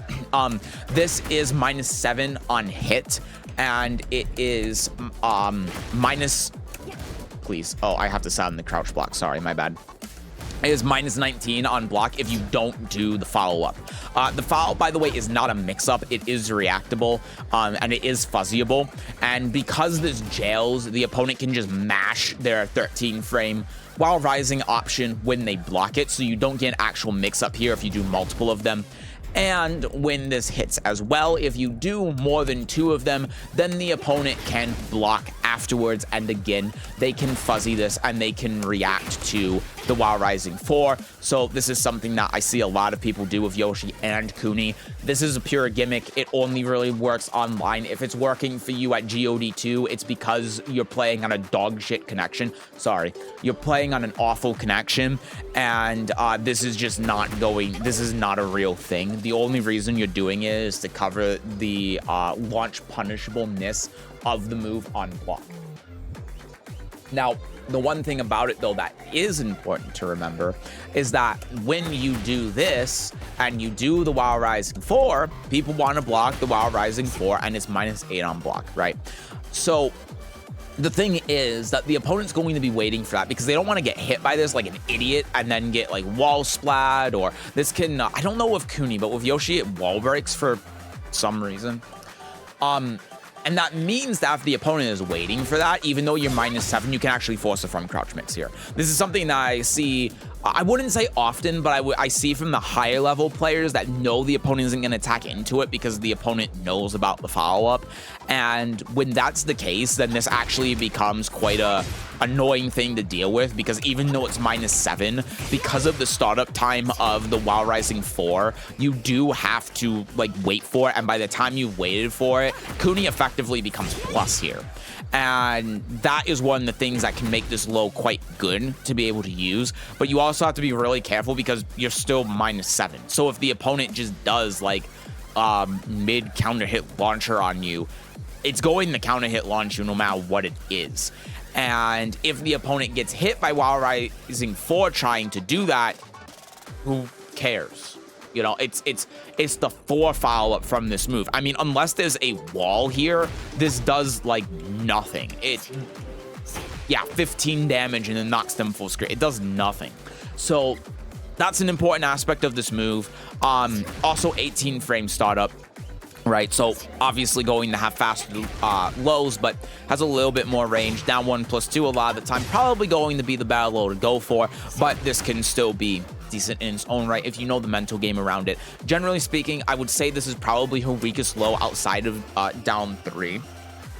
I find that most of the time you're better off trying to just force from crouch mix, doing down 1+2 or down back 4, but it can still have its uses. Speaking of, now we get to down back 4. This is a fantastic low. Not much needs to be said about it. It's 0 on hit. It's on counter hit, it's +8. It's 17 frame stop, only -12 on block. Doesn't have great range on it, but that's fine. 13 damage for it is okay, but with the 17 frame startup, it just being able to harass your opponent with this move is a nice thing to be able to have. Closing out rounds as well. Characters wish that they had lows like down back 4 to be able to close out rounds with. There are a lot of aspects that makes this low good. And then, like we've talked about earlier in the video as well with some of the key tools, you know, Kunimitsu's relative frame data is going to be better than most other characters in the game because she's designed around having really fast buttons that do a lot on hit and block when she uses those fast buttons, more consequential than other characters in the game, basically having negative reward. And because of this, even though this is 0 on hit, it's not going to be the same as other characters being 0 on hit, like, say, I don't know. What's a good example that comes to mind immediately? Maybe like Armor King or something. I don't know. Armor King has like throws. I mean, Kunimitsu has throws as well. But it's going to be different in that regard because what's Armor King going to do with 0 on hit, right? He can do like 2-1. Like, sure, who cares? Kunimitsu can do 1-1 in a cat stance and force a mix-up from a 10-frame high mid on block. You know, it's like doing 2-1 but on steroids.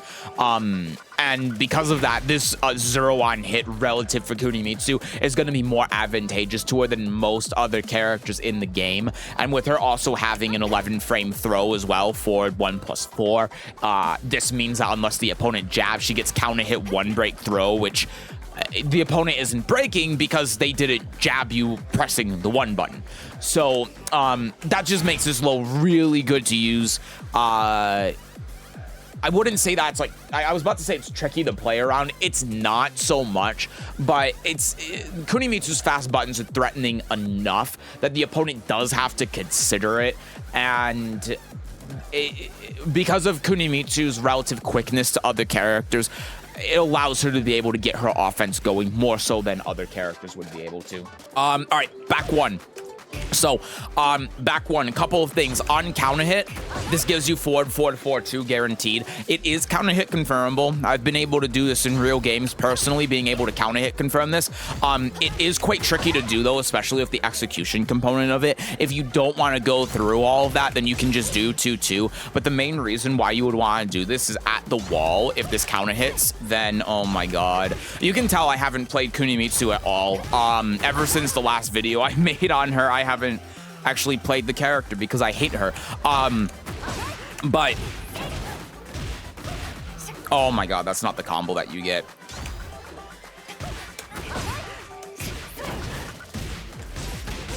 That's why you would do it, right? Because that counter hit at the wall doing 81 damage is absurd. And because you're at plus 12, Kunimitsu doesn't have 12 frame wall spotting moves. So that's what makes it important to learn that. I find that the best way to be able to do it is preemptively, as you do back one if you're looking for it, press forward. And if the move counter hits, then you confirm by just pressing 4-2. And if it doesn't, then you tap forward and you just hold back, or you like let go and then you do 2-2 or something like that. On block, I do not want to go to the menu, thank you very much. This is +1. And so it essentially works as a jab, but on counter hit, it's giving you more reward if you just do the one by itself. The trade-off is that it's slower and it doesn't have a foul like, you know, 1-1 does. But that's the main thing that makes it good. You also have the second hit here, which is +5. And this is really good because even though the opponent can theoretically duck under this, it's never happening. The first hit is 17 frame start, the second hit is 12. So you have to react to this and duck it within 29 frames, on top of knowing that the Kunimitsu is going to do the second hit, and knowing that they're not going to do any hits after the second hit, because if they do any hits after the second hit, so I'm just gonna have them do 3 here, and I duck and try punishing it, I get counter hit. You see that? See? And then that also leaves you at +11. So if I stop here. So you see how I get jab there, right? I get jab guaranteed. I could get the forward 4-2 guaranteed as well if I have my execution on point, which I evidently don't. I guess I could just do this until it hits. There we go. That's how I hit it. But yeah. So it's +5 on block, and ducking it and punishing it, frankly, is impractical. Even though it is a duckable high, it's not going to ever happen. It's between the speed and the follow-up attacks that you have and the relative fast recover. I mean, there's just realistically, there's no way that this is ever getting punished, except with a from crouch move, like some sort of high crushing move. And that actually makes it quite decent as a high poke to be able to generate plus frames, in my opinion. And if the opponent ends up blocking the second hit and they don't duck it, then you're left at +5. So obviously that means that you're going to be able to do pretty much whatever you want. Frame shots into forward 4. You could do down forward 1 as well. And even if you do multiple, like anything besides the first one is +5. You see that? Unless I get dizzy and spin, then I'm -72. That's probably not where you want to be at frame-wise. You can also, after 2 hits of this, go and do, why isn't this working? Down back 3, you can do 2 of them. Just like normal down back 3. This is blockable. It is a gimmick. It is something you could try doing to close out rounds, though. It kind of usually works. Yoshi can do the exact same thing. But regardless, it is a pretty decent plus on block move that you can utilize. On counter hit, you know, it's going to be guaranteed the second hit, so it's going to give you 18 damage. Overall, just a pretty decent move to use in the right circumstances. But for me, the main reason why I'd be doing is trying to fish for that counter hit back 1 to try getting the forward 4-2. while remaining plus on block. Back to, this is your mid counter hit launcher, track sidestep right. So I've been back and forth on this move a lot. My conclusion on this move is that you're not using this to catch an opponent sidestepping right. If you want to catch an opponent sidestepping right, you're better off using 4-2. 4-2 is just objectively better in every way for catching an opponent sidestepping, unless they like sidestep right duck or something. But at that point, you also have other options that you can use, like forward 1+2. That are also going to be better for that. The real thing with back 2 that makes the tracking component good is it's an added benefit to it being a counter hit launcher, right?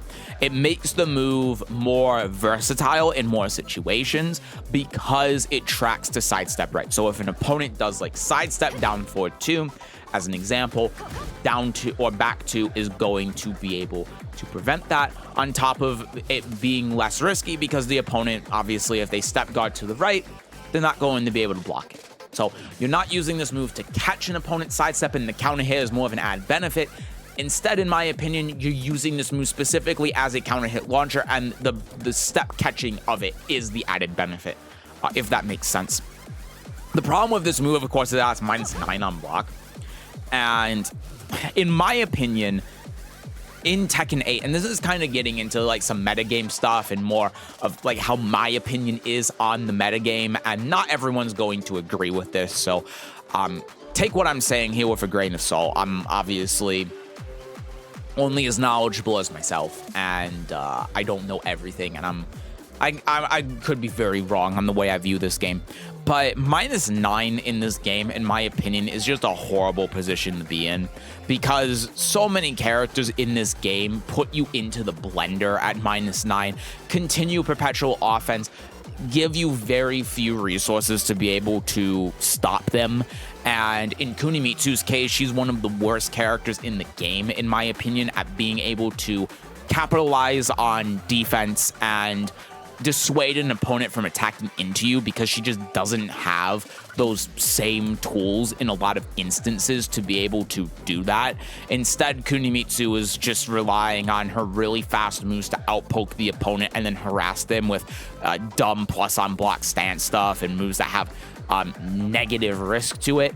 But in terms of actual like big consequential actions that Kunimitsu has outside of soft poking, she doesn't have any. What I'm trying to say is that she requires more interactions, but interactions that Kunimitsu initiates are always in her favor, right? So if Kunimitsu isn't allowing, if you're not allowing Kunimitsu to do something or be in a position where she can have interactions in her favor, then that's bad. And moves on -9, like back 2, are exactly that, right? It prevents Kunimitsu from being able to use her core strengths whatsoever, and in order to be able to get back into the game, you have to work really hard to be able to get back in there to stop an opponent's offense, and then when you stop the opponent's offense, then you can just go, button, button, button, with basically no thought. But it just makes playing the neutral harder. It makes, getting through an opponent's offense harder and getting your game plan back on track. It actively retracts from Kunimitsu's game plan, and even though it's, you know, it's -5 on hit, I just find that the move, from my testing and my use of it, makes it harder for me to win games, even if I get the counter hit launcher, than if I just try poking. Because if I do back 2 and I do a full combo here, right? 56 plus 19, so 75 damage off of that combo. Obviously, you're probably going to be able to get more if you get to the wall or something, say like 85 damage, somewhere around there. That's all well and good, but then you also have to consider like the gray health, and if they recover the gray health, and what happens if it gets blocked versus like the reward that you lose even if this gets blocked, because then if you just hit a low, that's 20 damage, so that's already 25% of the damage you're doing, assuming you get the counter hit, etc, etc. What I'm trying to get at is that this move is good in certain situations when you have an opponent that's pressing a lot and you find that gap to be able to utilize it. It can also be good for dissuading an opponent from pressing, because it shows a consequence to them pressing. But in terms of like using this move in neutral without a plan or a reason to, I just don't think that it's better than just trying to use your down forward one, right? Because like here's another thing as well, and this is more what I was trying to get at. Look at the down forward one string. You know, we've talked about the down forward one string already in this video. When you use down forward one, there's the built-in counter hit launch mix-up of down forward 1-3. This is natural on counter hit. The down forward 1-3, sorry, is natural on counter hit for 32 damage. So that's already more than a third of what you're getting off of the back two. Counter hit, it's almost 50, it's like 40% or something of what you're getting. And on top of that, if this hits, then you get 44 damage plus that follow-up while on the ground. It could do 13 if they wake up wrong, if you do the 2. That's already 57 damage. That's close enough to just a full like counter hit launcher of damage on top of not having any gray health that they can recover afterwards. Like look, 0 gray health, 44 damage. That in my opinion, down forward 1 90% of the time is just the better move, because on block the first hit is -2. It can be counter hit confirmed, and it's just giving you a similar reward as back 2 while being faster, less risky, and easier for you to weave into whatever you're trying to do in neutral, on top of complementing your other moves and your overall game plan with Kunimitsu. So in my opinion, back 2 is a move that, yeah, like sometimes it's going to be useful, but generally speaking, I don't think that this move is very good, and you're better off a lot of the time just using down forward 1 instead, because down forward 1 is just broken as hell. Back 3-4, I'm going to be so honest with you, I don't know what the point of this is. In Tekken 7, it would be used when you got knocked down near the wall, because the full thing was guaranteed near the wall. So, let me set this up real quick. So, I mean, let's say I do this.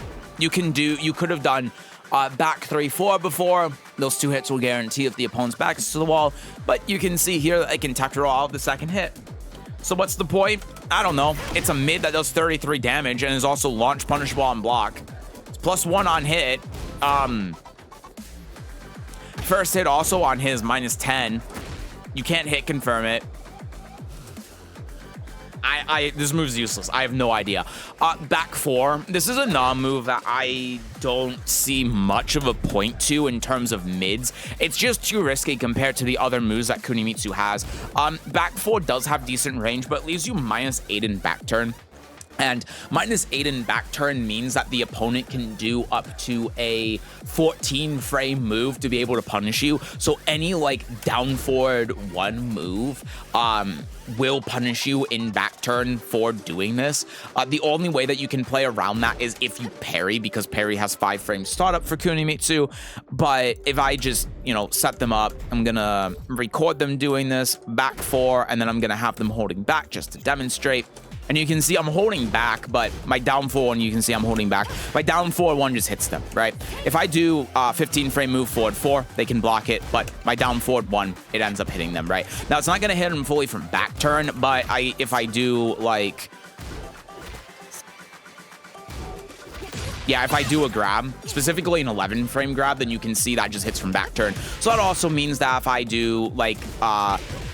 some sort of like G-Clef cannon move or something like that. Like I do this, and then I think I can get forward 2 here. Yeah.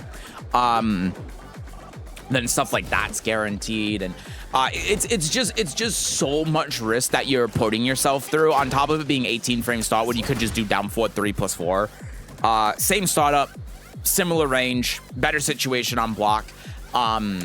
Maybe not as good of a situation on a hit, because this does 35 damage, but also you have to commit to the second hit, and the second hit is launch punishable on block. So it's just too much. There's no reason to use this. It's too much risk. It's borderline useless. Back 1 + 2. This is a pretty decent move as a mid. It's 15 frame start -7. So it kind of carries the same problems like back 2 that we talked about, where because it's so minus, you're losing out on your like overall game plan with Kunimitsu. But the difference between back 1+2 and some other moves that we've talked about is that this actually does a lot on normal hit, right? That's the big thing with it. It does 38 damage on normal hit, and it has decent range. It has more range than a lot of other Kunimitsu moves you can see. So with it being the 15 frame startup and it giving you substantial reward on hit, that 38 damage, you can use it pretty effectively as a mid poke, better than a lot of other Kunimitsu mids, and the damage alone is going to give it you a reason to use it over something like down forward 3+4, because even though down forward 3+4 gives you a better situation on normal hit, this is doing 18 damage more, which is a lot. And on top of that as well, has faster startup being 15 frames, so you're going to be able to interrupt an opponent's action a lot more reliably. And because it does this on normal hit, it's different than down forward 1, because down forward 1 only gives you the string guaranteed on counter hit. So if you have an opponent that might be like step blocking or dashing into you, this is actually a really good option for keep out, and I would argue is one of Kunimitsu's best options for keep out is back 1+2. You can also use it as a high damage option to dissuade an opponent from ducking when you're in crouch. So say that we do down 1, for example. We have a couple of options here that we can do. We can, of course, do while rising 2, but that's going to leave us -9 on block. So we're kind of gambling with this second hit to be able to for that frame of disadvantage to not be detrimental to us. The while rising 1, similar thing, -7. And hit confirming these moves can also be really difficult. I find that I can only Twitch confirm it. I can't hit confirm it. I see other players as well playing Kunimitsu that can't really like actually hit confirm while rising 2-1 properly in real games. A lot of the time it's Twitch confirms, right? But if we're in like a front crouch situation, we do this and then we crouch cancel back 1+2 and the opponent crouches, then great. You know, we're doing 40 damage. That's already, if we compare it to while rising 2-1, about the same without the heat engager component, of course.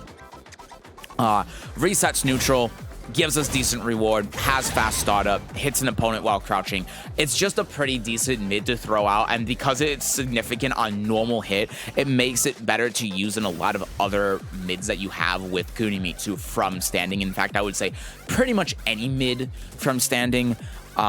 So yeah, it's a good move, but because of the -7, you can't be using it all the time because you don't want to be dealing with the opponent's offensive situations all the time. But for what it is, it does work very well. Up back 2, this is exclusively used at the wall. At the wall, you get guaranteed core circle forward 2 afterwards. The range on it is probably the worst range of any move in the game outside of flash.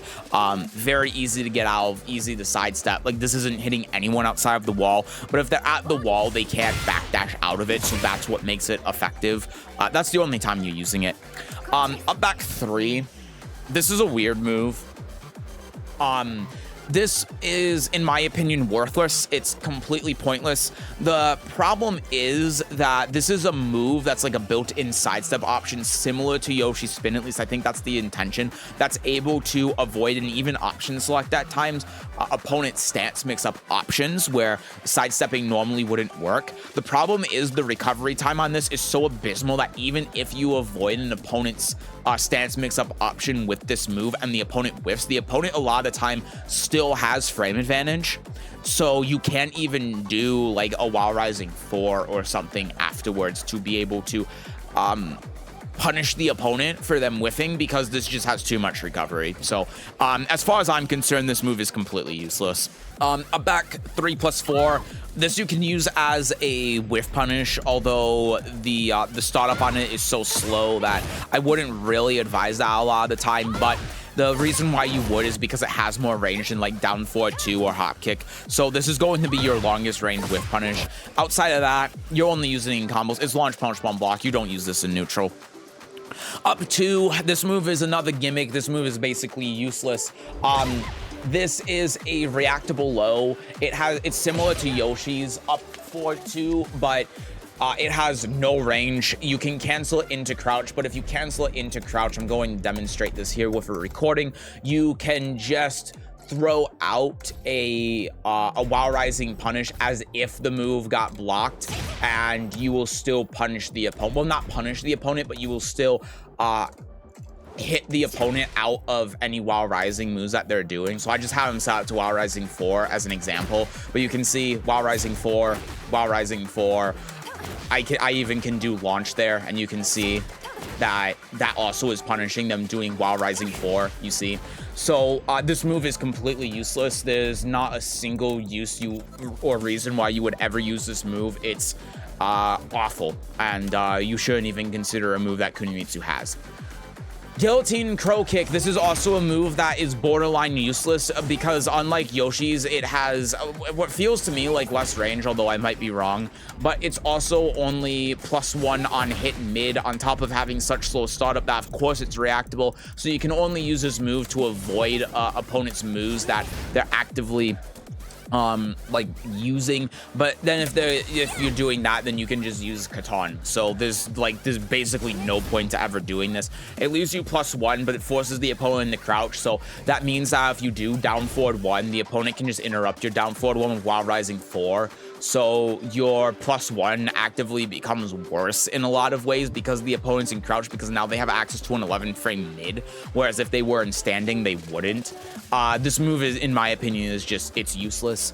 A normal hit, it gives you full combo, but it's almost never going to happen, and it doesn't add anything to your game plan. It's very easy to avoid because of its range and linearity. Also, its startup, I mean, you can see there it's 39 frames, so very easy to react to. You can get floated out of it. It's just completely useless. Never use this move. Up forward 2, this is only used in combos. Sometimes you can get fancy with it and hit an opponent out of the air, but a lot of the time, if you think the opponent is going to be in the air, just float him with jab while you're using this.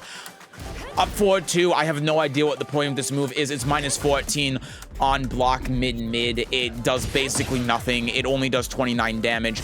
You get nothing afterwards as well. Never mind, I'm wrong. This actually does give you core circle forward 2 guaranteed, so it's doing 48 damage. You can also do, because they can't tech roll. I was just testing this with a recording. You could also do like forward 2 if you like, but that's gonna do 43, so it's less damage. The thing is, though, this is a mid that is -14 on block. You know what else is -14 on block? Down forward 2. So why are you doing this over this? I genuinely don't know. The range on it as well is, I guess, a little bit more than down forward 2, but it's also slowest startup. This move is useless. Don't use it. Hot kick.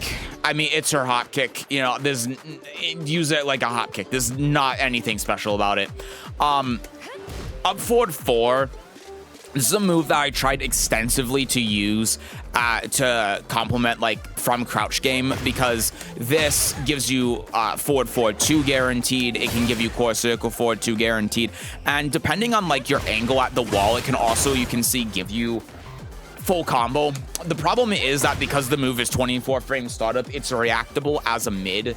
It leaves you airborne, so you can react to it. It only gives you combo in very specific conditions, and with it being -8 on block, it has the same problem as back 2, and at that point you'd rather just use back 1+2 because it has faster startup, being 9 frames faster, and after you do the core circle forward 2, it's similar damage. That does 41, this does 38. So like, why are you doing this over back 1+2? I've tried a lot to make this move work. I thought it was going to be useful. It's useless. You shouldn't be using it at all. Let's just talk about up forward 3+4 in general. This is a move that I used a lot in Tekken 7, and I've tried using a lot in Tekken 8. I have simply found that I end up winning more situations or losing more situations if I use this, because the nature of Tekken 8 being more fast-paced, more aggressive, more hit button focused, means that a lot of the time when you do this, you get floated out of it, you get counter hit out of it, and if the opponent is already in a position where they are allowing you to do this, then why aren't you just doing front crouch 1+2? It's the same sort of problem as doing like down 1 that we talked about earlier in the video. Like, if you're in a position where they're just letting you jump in they're letting you jump in their face like this and doing like these 25 frame lows out of this stance that has another like 20 frames of start or whatever it is, I have no idea, and like this 13 frame mid that's probably like 30 something frames in total, and then like you're doing this and then threatening for front crouch mix, so they're trying the fuzzy guard it. Why aren't you just doing front crouch 1+2? Like, genuinely, I don't know. There's no rhyme or reason for it whatsoever. There are like some Oki subs and some tech traps that can take advantage of up 4-3 plus 4-2. Trust me, I invented one of them. But once again, I found that instead of doing that, it was just better for me to not do the Oki. And if they were letting me do this, just do from crouch 1+2 on wake up, because it put me at less risk and it accomplished the exact same thing as doing this. So I just don't find this to be useful in any way whatsoever. Any move in the stance as well. The lowest launch punishable gives you a guaranteed follow-up and is a counter hit launcher, but it's just like, why are you putting yourself at that risk? Any player that is even halfway competent is going to be able to deal with this.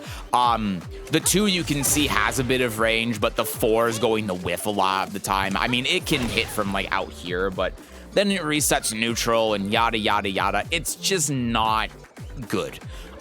Because of the nature of how Tekken 8 is. I've tried to make it work. I've tried doing a lot with it. I don't see anyone using it. I found more success not using it, so I just don't think you should use it.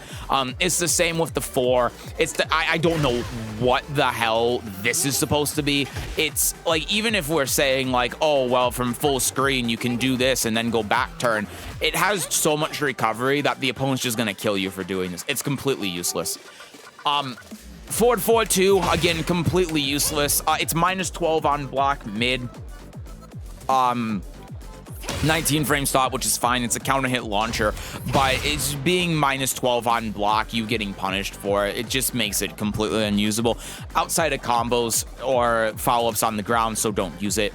Forward 4-2, I mean, this is the move, right? This is one of the like key aspects that makes Kunimitsu unique is forward 4-2. 10 frame startup mid effectively. It says 9, but it's on a forward input, so it comes on 10. You can use this as a 10 frame punish. It is the best 10 frame punish in the game, easily. If you can do it like that. But even as 11, 12 frame punish, it's really good. And when you compare it to a 13 frame punish as well, it can even be better than her 13 frame punish because it does 2 more damage than that. If you're looking to try learning how and when to use this, try using it first on -13 to get a feel for it. I think that's the sweet spot, really, because at -14, I mean, the 14 frame punish is not easy to do. There are some moves, particularly with lows, that have so little recovery, like block stun recovery, I should say, that it makes doing this input literally impossible to be able to use as a punish. So, you know, you can also use this as a 14 frame punish too in that regard. Like anything up to 15 if you want to practice using it and getting a feel for it. But one of the key things to keep in mind about this move as well is it is the only 10 frame mid in the game outside of a couple of other things like Lee's infinite kicks or flash or like Xiao's back one or stuff like that. It's the only 10 frame mid in the game that works the way that it does. And that also means that a lot of stances in this game are designed that like down jab interrupts it, right? So let me switch to Azucena real quick to give an example of what I want to talk about here. So in the case of Azucena, right, Azucena has while running 3-2, leaves her +3 on block in the stance, and then she has the 2, which is 14 frames. They've made it so that you can down jab interrupt this, right? And if she does her jabs as well, you can down jab interrupt it because it's a 10 frame move. You can even do 10 frame counter hit string like that. But because we also have access to forward 4-2 if we really wanted to, you can see that we can also interrupt it with forward 4-2 as well. So that's another aspect to think about as well in terms of defense, is that because this is a 10 frame mid, it is something that you can use to actually interrupt opponent's offense. The problem with using it that way, though, is that it's punishable. If you do the full thing and it gets blocked, it's minus 17 on block. And even if you just do the first hit on hit is minus. The first hit is -1 on hit. And on block, it's going to be minus 17, just like the follow-up. Now, is an opponent going to punish this at minus 17? I mean, maybe, right? It's going to be less likely if you just do forward, forward, forward by itself to try interrupting an opponent's pressure. But it is something that you can think about and keep in mind in terms of defense, is if you just have a read that the opponent is going to attack into you and not playing exactly frame tight, but they're not playing it in a way where like down forward 1 might interrupt or something, then you could do this just as a mid, or if you don't know if they're going to go for a high crushing move, for example, you could do this. But yeah, it's mainly you mainly want to use it as punishment more than anything. DP2, crouch dash 2, whatever. 14 frame punish. Large punch bomb block, so you never throw this out in neutral. If you're gonna do that, then you do down forward 2. Like, why would you kill yourself instead of just not? There's not really much else to say about it. It's your 14 frame punish. Quarter circle forward 2, kunai throw. Really not useful. If it's minus 13 on block, and if the opponent sidesteps, you still teleport forward, and then you die because you whiff, and then you're right in the face, so you get launched and you die. So there's not really much of a point to this move, to be honest, outside of combos, in my opinion.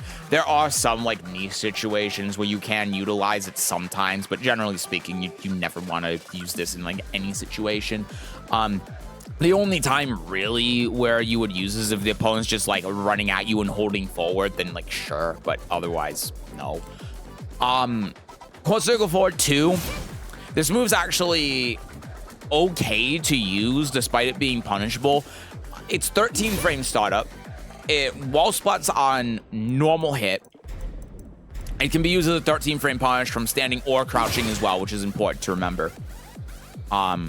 Although at that point, when you're at the wall, then you're at minus 13, you're better off doing, of course, forward, forward, forward 2, or even forward 2, 4, right? So there's not really much of a reason to use this as a punish outside of just being an easier input from crouching. But, well, no, because even then you have while rising 2-1 is 13 frame punish. So there's no real reason to use this as a punish. Outside of some weird like sidewall situations where a heat engager specifically will cause the wall splat to not happen, but core circle forward 2 would, like weird things like that. But the thing is with this move, it's that it's minus 12 and forces crouch, right?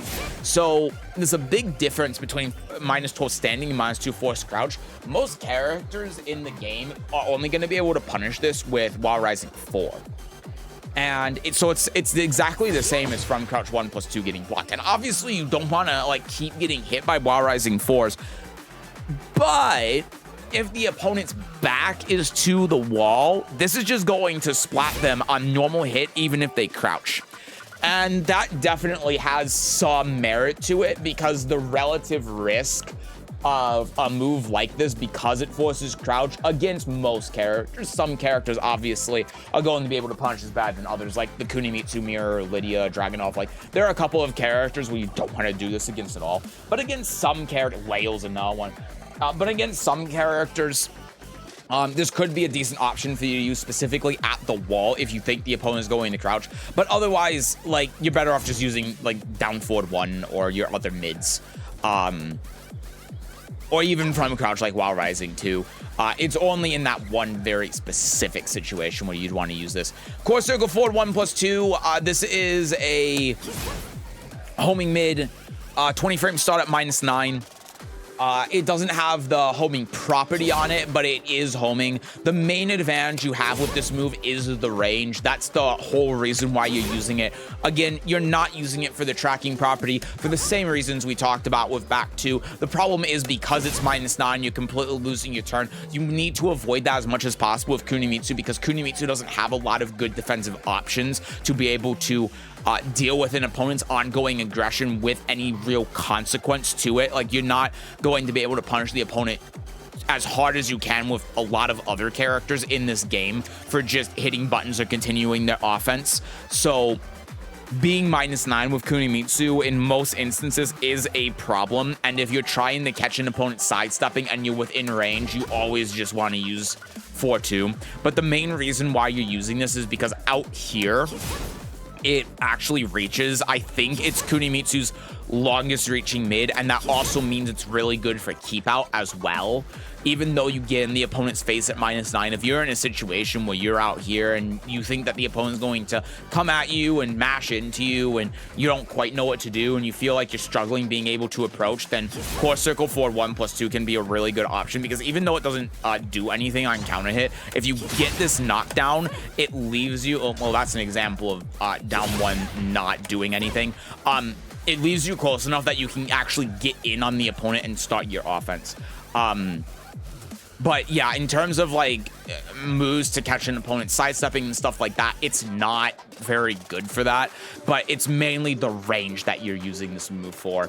While running 2, +6 on block, this move is supposedly linear, but whenever I play against players, Kuni players, I always get clipped trying to step this. I don't know what the hell's going on with this move. It being +6 as well makes it really good for being able to get in from long range. It frame traps into all of your key moves, including forward 2, down, or forward 4, sorry, down forward 1. All of the typical stuff. It means also, because of the frames on block, that you can very easily force a front crouch mix after. The only problem with it is that it's telegraphed, especially at longer range, and because of that, it becomes quite easy to be able to duck and punish. But if you're out like at this range and you just do an instant while running 2, then if it ends up connecting, it does a lot of damage, and if it gets blocked, then you get to start your offense, which makes it really good for approaching and even at close range. While running 3 is a similar thing, but it has slower stop and is only +3. I say only, you can still frame trap in the down forward 1 or any of your other key moves, but with it being slower, it means you can't mix up with while running 2, because the opponent can either fuzzy duck it or they can react to the while running 3. But like before, it has good range, it leaves you plus. It is a move that you can use to be able to get in close to your opponent from long range, and that by itself is going to make it quite good. And that's it for the standing moves, thank Christ. Let's go to the Wild Rising moves. So Wild Rising 1, you see a lot of players using Wild Rising 1 by itself. The key here is that this is natural on normal hit, 26 damage, leaves you +8, and the opponent in a crouching state. So you just get to do whatever you want to them at that point. They can't really do anything to stop you. But then the other thing as well is that the first hit +4 on hit and only -7 on block. We talked about this a little bit earlier in the down 1 section, but this also can track sidestep, and it's easy to confirm if you see the opponent sidestepping to get that 26 damage. You see at like high level play, a lot of people frame trapping with this kind of sequence a lot, because if the opponent down jabs here, then it'll trade with Wild Rising 2, and that's not great. But if you do Wild Rising 1, it's completely safe being -7.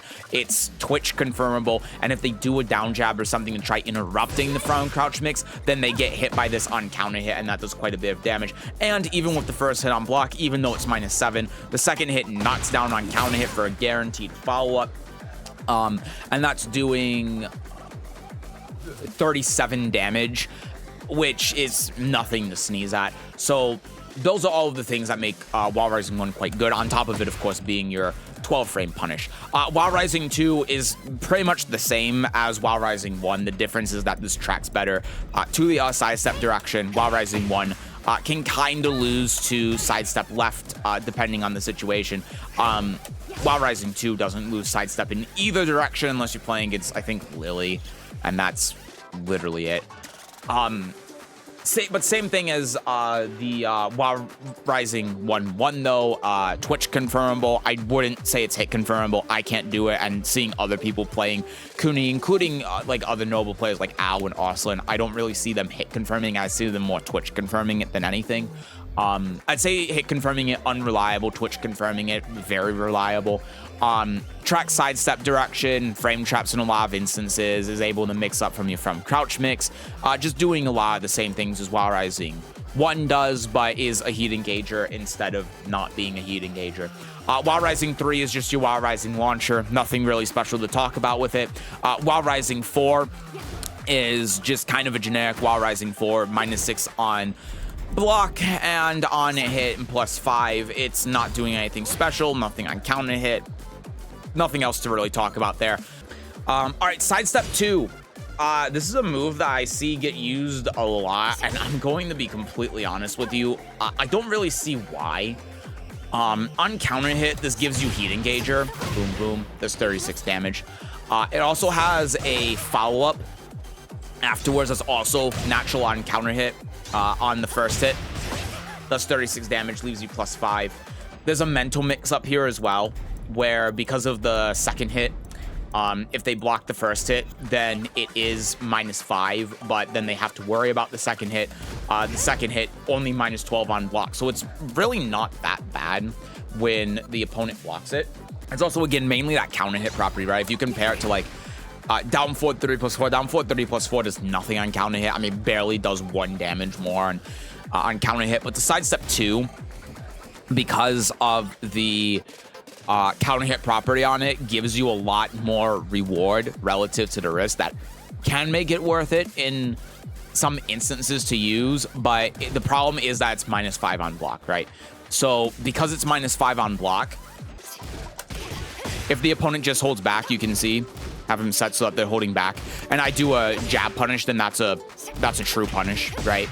So that's leaving me at a bit of risk that I have to consider with this as well, on top of if they just want to mix me, then they can. But with the Sidestep 2 as well, if they do that, then like another move, I can't remember because it's been a couple of days, then you can do not down 2, but particularly down 4 to be able to crush it and be able to stop the opponent's jab attempt. So there is still like a pseudo mix-up here on block. It's just not going to be very strong for you, and if you try doing that, then you're going to get counter hit to the moon and back by like any mid that the opponent does. You can also try parrying as well from back turn, but it carries risk. But the main thing here, again, is that if the opponent tries to punish this with a jab, not only do you have those back turn options, but you also have access to the follow-up, right? So if the opponent preemptively tries like punishing you into there, that's 32 damage on counter hit, and that can make it quite good. It's just with it being -12, of course, that's part of the risk that you're willing to take. That's the mental mix-up. I see a lot of higher level players use this move quite a bit. It's not a move that I personally have found any real success with.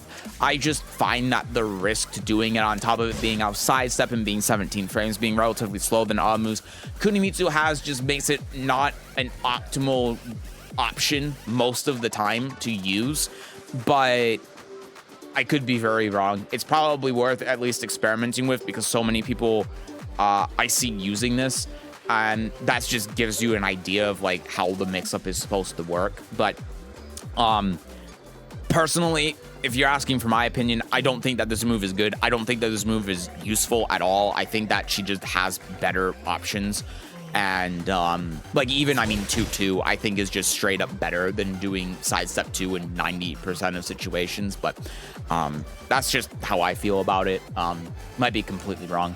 And then we have sidestep 4. Sidestep 4 being a clean hit low, knockdown, guaranteed follow-up. It is reactable because it comes out of sidestep and it has 20 frame startup, launch punishable on block, super risky, gives you reward. The problem is that the clean hit distance is fairly small, so especially depending on the character you're playing against, you can be taking a big reward for, or a big risk for basically no reward. And again, like a lot of other things, I don't know why you do sidestep 4 unless you're like the opponent's back is explicitly to the wall and take this whole risk for 39 damage, when if you're taking all of that time to be able to do sidestep 4 into core circle 4 to do 39 damage, you could just do from crouch 1+2 and do admittedly less damage, 16 less damage, but be a lot safer at -12. So I don't know. It's not a move I believe in because it's reactable. It requires setup. It requires the opponent to really not attack into you because of its startup speed. And at that point, like, you'd rather just force from crouch 1+2. And speaking of, oh god. Yeah, from crouch 1+2, obviously, like, it goes without saying, this is the best low in the game. A lot of people are calling it the best low in the game. This move is stupid, it's broken, it's absurd.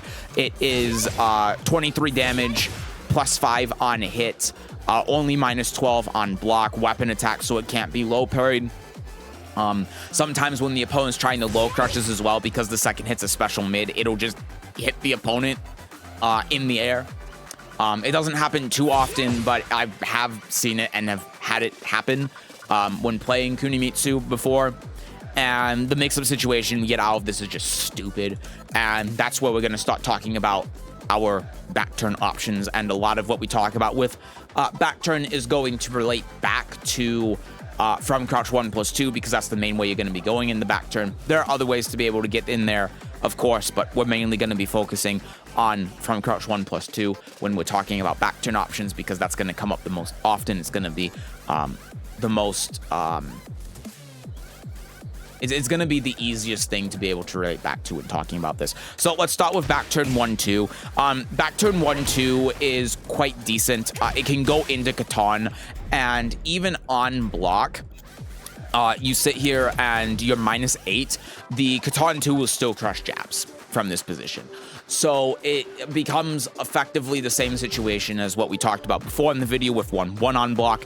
And I don't want to go into that whole thing again because one, it's a completely different week from when I recorded that first section of the video. But two, it's just it's the exact same move. So if you need more on that, look at that part of the video. But we have the same options from it as well. We have the one which you don't use outside of combos. We have the 2, which will counter hit into guaranteed quarter circle 4-2. Both can be sidestepped. We have the 4, which is the same as the 1-1-4 as well. So all of these options end up being the same. Again, you can go into Katan, basically the same, even though the frames say differently, it functions pretty much exactly the same. And it's your fastest move from back turn at 11 frames. Another important aspect of this as well is that when you do from crouch 1+2 at +5 and then do back turn 1, it will be everything, including power crush, making power crush an option that the opponent just cannot use in basically any scenario. Yeah, it's a decent, it's not like a go-to move, but it's a pretty decent move for those reasons. Back turn 1-3, this move in my opinion isn't very good because it's just not as versatile as back turn 1-2. I don't see much of a reason to use it. The main draw to specifically back turn 1-3 is that on counter hit gives you the same as 4-4 on counter hit. But if we hit back turn 1-2 and the second hit back turn 1-2 counter hits, then back turn 1-2-2 is guaranteed. We can of course do back turn 1-2 into, like we said before, Katan, whereas if we do back turn 1-3 into set, we're at -1, and that means a down jab is not only an option select, but a punish for you going into set afterwards. And you have to preemptively commit to going into set to be able to get that counter hit heat engager, because if you don't, you can't actually counter hit confirm it.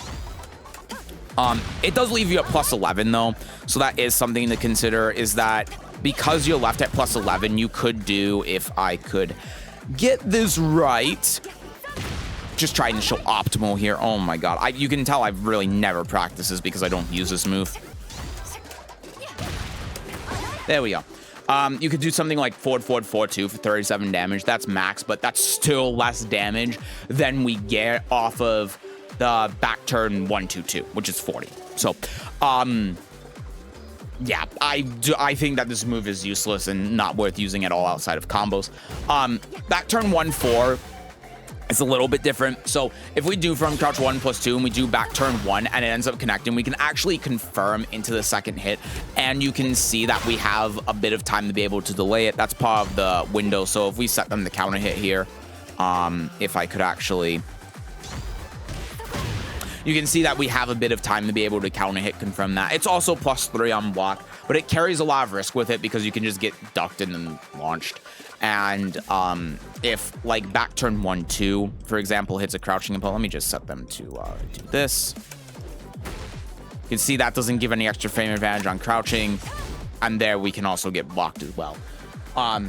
So crouching doesn't carry a ton of risks with it in this kind of scenario, and I've also found that this is reactable as well. Now that's going to be something that's a lot harder and can only really be done offline, and only like not a lot of people are going to be able to do it, but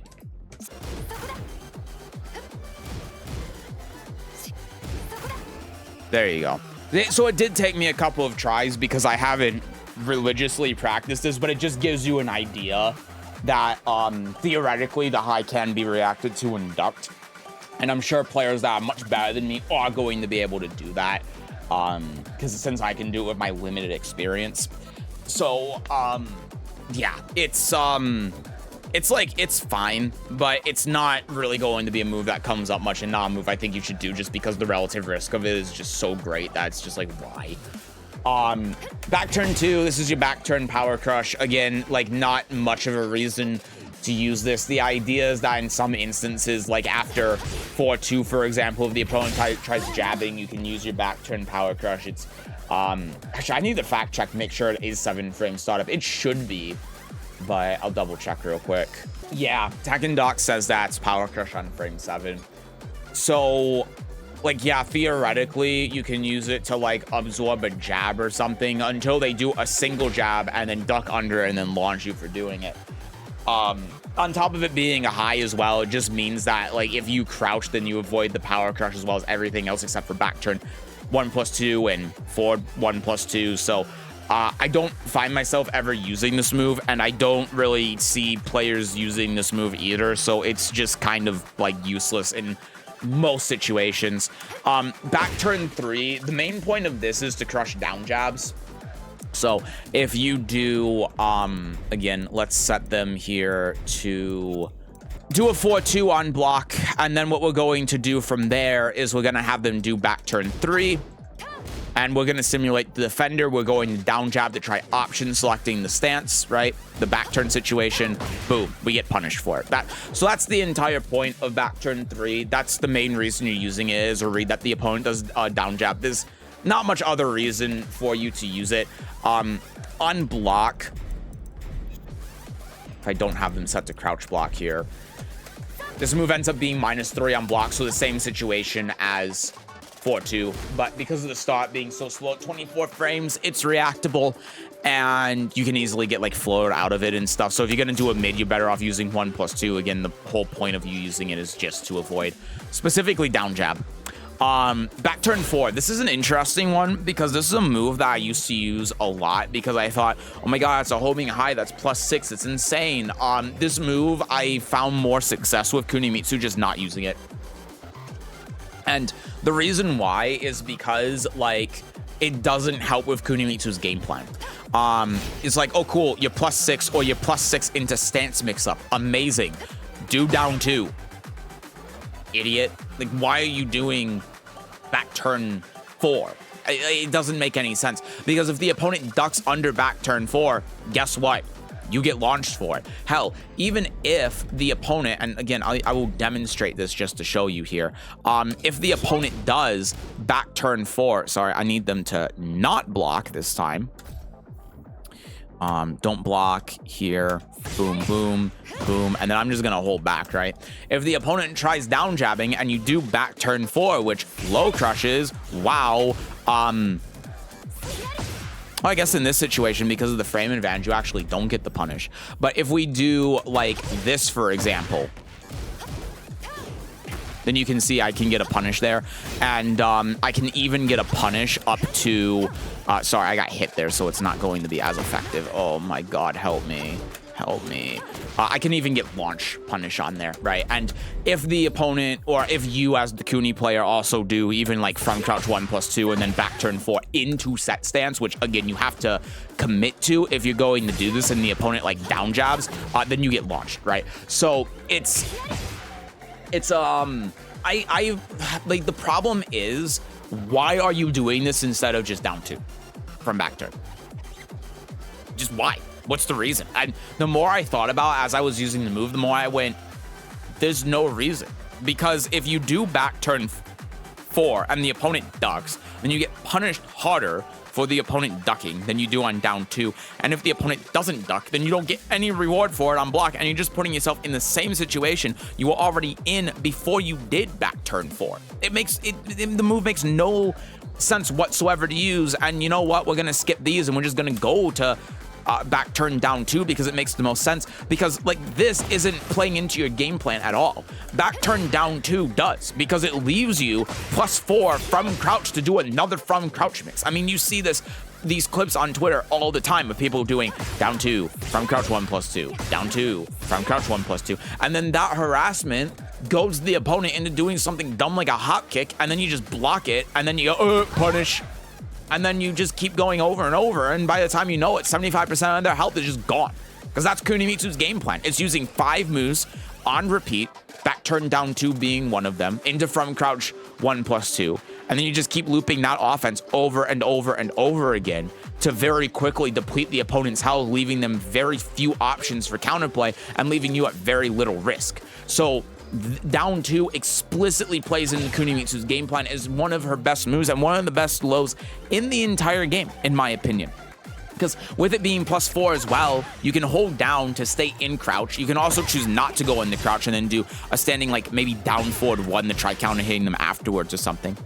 And the opponent just has no options to be able to properly deal with this. Like, they have nothing. Like, most of the time you'll see people just hot kicking, hoping on the read that they're gonna get something, and then the Kunimitsu player just plays out their timing or blocks or whatever, then they just die. Like, there's no way to really be able to play around this. It's only -13 on block. It's a weapon, so it can't be low parried.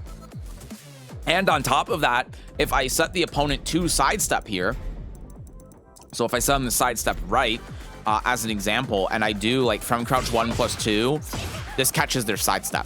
But even if I do 4-2 on block, it catches their sidestep.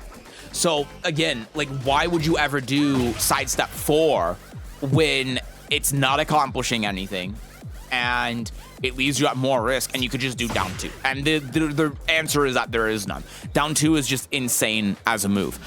We also have down 4. The main advantage of down 4 is that high crush is on frame 4 for some reason, but it carries a lot of the same advantages as down 2 does. It does slightly more damage. The difference is that's -14 on block. So it leaves you... This game is held together by string and duct tape. The difference is that, well, it actually is consistently sidestepping that. That is shocking, knowing how this character is designed. It leaves you -14 on block, so some characters can, well, more characters can launch you than they can launch back turn down 2. But it has better high crush startup. So the main time that is ever going to come up is on moves like sidestep 2 or set 1-2, because on both of these, down 4 will high crush, down 2 will not. And the damage to try finishing off an opponent who has slightly more health. But generally speaking, you're better off going for the down 2. It's just like better in most ways. And then of course we got to talk about the mids. We skipped through them because the lows were just more relevant to the discussion. But when we talk about the mids as well, back turn 1+2, this move is stupid. It's -2 on block, and if you hit the opponent with from crouch 1+2 and the opponent tries retaliating with a power crush, then you as the Kunimitsu player can just block the power crush afterwards, as you can see. So you still hit the opponent, you counter hit the opponent, it does more damage than if they just hold forward and there's no risk to you. But on top of that, they also can't sidestep it. You can see they can't sidestep it. Some characters can, and it feels kind of random on what characters can and cannot. But this is also 14 frame moves, so you can't interrupt it. You, of course, can't parry it because it's a weapon. There's just nothing that can be done to stop this. It's completely free, and it's -2 on block. And again, with Kunimitsu's relative frame data from other characters, if she just does a 1-1 afterwards, then that puts you back into the stance mix, and the opponent can only really interrupt it with jab or trying the sidestep. But then, since you're -2, if the opponent does anything, you can of course try sidestepping into like a sidestep 2 or a sidestep 4-2, or even like a sidestep jab or something like that, and then start your offense again. So it's just a completely free mid, absolutely no risk whatsoever. Insane move. You should be using this all the time. And then we finally have in back turn forward 1+2. This is the big mid launcher, -13 on block. This is another case where, like, in my opinion, it's like, why take the risk when you can just do back turn 1+2 and you still get 25 damage on block? You're still in the driver's seat and can do stuff, versus, like, yeah, you could get a punish and get 50 more damage or whatever, but then you are at risk of dying on block because it's -13. Oh, you're not gonna die because you can't get launched. Yeah, until you play against Paul and he heat engages you into Demo Man Death Fist mix, right? I just don't see the point in doing it most of the time. Sometimes if you have a hard read, sure, but you should only be using this if you have a hard read. Otherwise, the move is basically useless, and you just want to be using back turn 1+2 in 90% of situations. Even if you know the opponent is going to duck, why take the risk when you can continue your offense on block and still hit the opponent for 25 and take negative risk? I mean, that's Kunimitsu's game plan, is just taking negative risk, so why would you take any risk whatsoever when you don't have to? That's how I feel about it. And that's it for back turn. Let's talk a little bit about Katan. Oh, no, sorry. We do have other things in Katan as well. Let me move on because they're not here as well. We also have grabs while in Katan. So here we go. Back facing opponent. These are 1+2 grabs, but they're 0 on break, so basically Kunimitsu has frame advantage here for some reason. She can mix it up with a generic grab. It has a homing trail, but it's so difficult to see that a lot of players are just going to have a ton of difficulty breaking this. Even at the pro level, I see players having a ton of difficulty breaking this. And because it has 12 frame startup as well, at +5, this is going to like counter hit them. If they hit a button, this is going to break through power crush. I mean, even with this on block, right? If we do, oh no, yeah. Well, if we do this on block, it's -3, 13 frame stop in this case for some reason. But if we say 12, this is effectively 15 frame startup. If the opponent does a power crush, this still beats power crush. It's kind of stupid how the back turn grab kind of situation works, because again, with it being 0 on break, you basically have frame advantage at that point. And if the opponent doesn't break the throw here, then it is doing a substantial amount of damage at 45, which is obviously really good, and you're still in range to be able to do stuff like forward 1+2, so it's really strong. Now moving on from that, let's talk about Katan stance here. If I could actually get to Katan. Katan really only has a couple of options in it. Katan 1-2, you have as a high mid hit confirmable heat engage. It leaves you -9. You can also cancel into crouch and do a crouch mix. This isn't gimmicky like the other crouch mixes, because you have so much delay that you can do on the second hit that the opponent can't just be like, oh, I'm going to interrupt you for like doing the from crouch mix. You can't do that. It's a real mix. It is a way to be able to get you in the from crouch, and the reason why this is effective is because if you do like 2-2 specifically on hit, the only thing that you can go into is Katan. You can't like go into other stances, and Katan is threatening enough that whether it's on hit or on block, you do want to commit to it. And yeah, I mean, you could do 2-2 on hit into a from crouch mix, but if you do this into like 1-2, then that's going to stop an opponent. It's going to interrupt an opponent that's trying to stop your from crouch mix, whether they're trying to like jab interrupt you or like hop kick or whatever. It's going to interrupt an opponent for doing that. And it also allows you, and the crouch mix as well means that if it ends up getting blocked, you can block confirm it in the crouch and then force the mix up that way. So it's just adding more layering and more ability to be able to interrupt an opponent after something like 2-2 or 1-1 hits or whatever. And then on top of that as well, if 2-2 or 1-1 or something like that ends up getting blocked and the opponent's just standing there, then you can absolutely do this as a mix. It's not going to crush any moves that the opponent does if they like jab or anything like that, but you can absolutely do this when the opponent blocks if they're scared of like the follow-up attacks from the string, and then try forcing from crouch mix that way, whereas otherwise it might be a little bit difficult. We have Katan 2, which is just like the go-to move. If you hold down, you can recover in crouching at +5, which kind of goes without saying how absurd this is. Katan 2 also, like Katan 3 and all of these other moves, crushes jabs after your moves on block, which allows you to just be able to perpetually continue your offense. You can do 2-2 Katan and Katan 2 into 4-2 or something to catch them sidestepping. You could also do this and then force it from crouch mix from there, and then just continue your offense this way, go 2-2 in the Katan. And this is sort of just how your Kunimitsu generic offense goes, and this is really the best way to be able to win with her, and a lot of it revolves around using Katan 2. And then you have Katan 3-2 as well. Katan 3-2 you use more as a hard read situation where you really think that the opponent is going to attack into your 2-2 or something like that. So if I set them to punish here and I have them punish with, say, a jab string, for instance, I'll just set this Kunimitsu to do 1-1 here.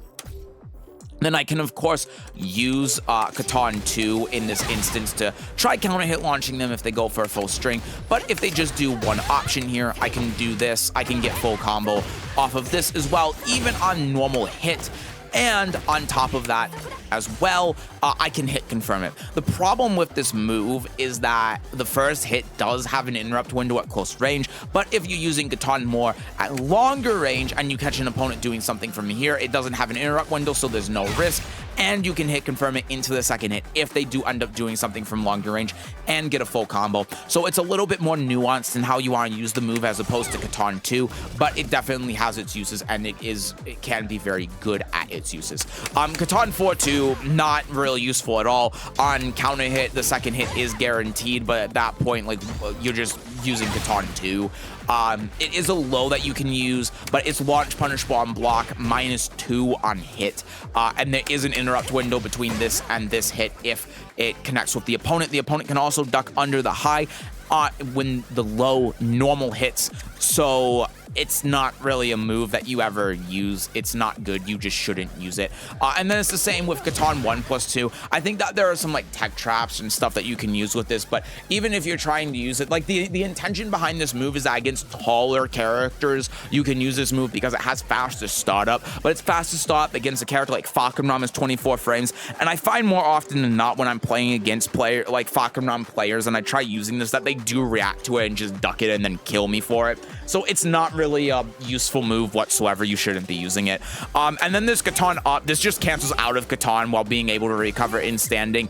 It can be useful, but a lot of the time, like, you're just better off committing the Katan 2. Like, there's not much of a reason not to, unless you're like out here and trying to use it for keep out if the opponent like approaches you, and then using Katan 3 or something like that. But otherwise, it's not really that useful in most situations. You're not going to use it. And then finally, the last stance, thank God it's almost over, oh my God, is set stance. And we talked about set stance a lot. I think I remember when we talked about forward 4.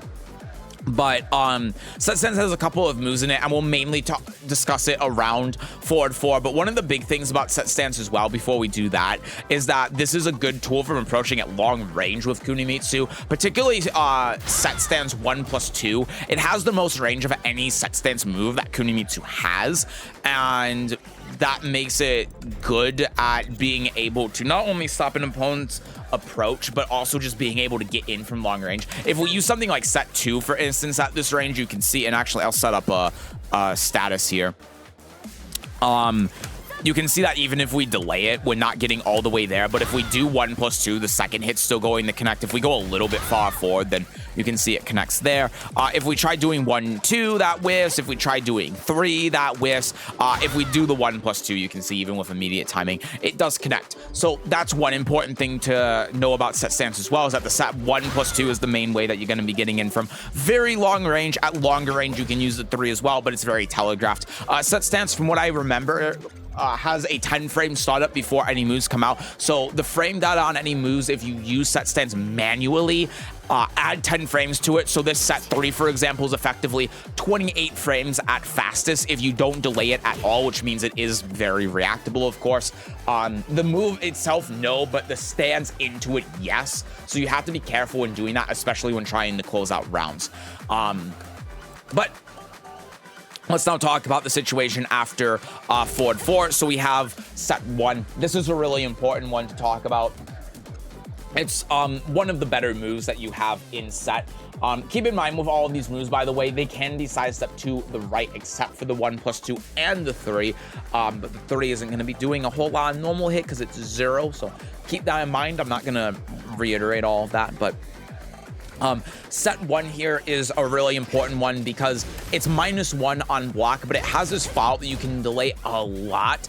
And a lot of people are going to be scared of this because this second hit, oh Jesus Christ, on counter hit gives you the 3rd hit guaranteed for 39 damage. And in fact, if you do, and I'm getting a little bit ahead of myself here, 1, 2, 3, that's also guaranteed, and then you get core circle forward 2 for 57 damage.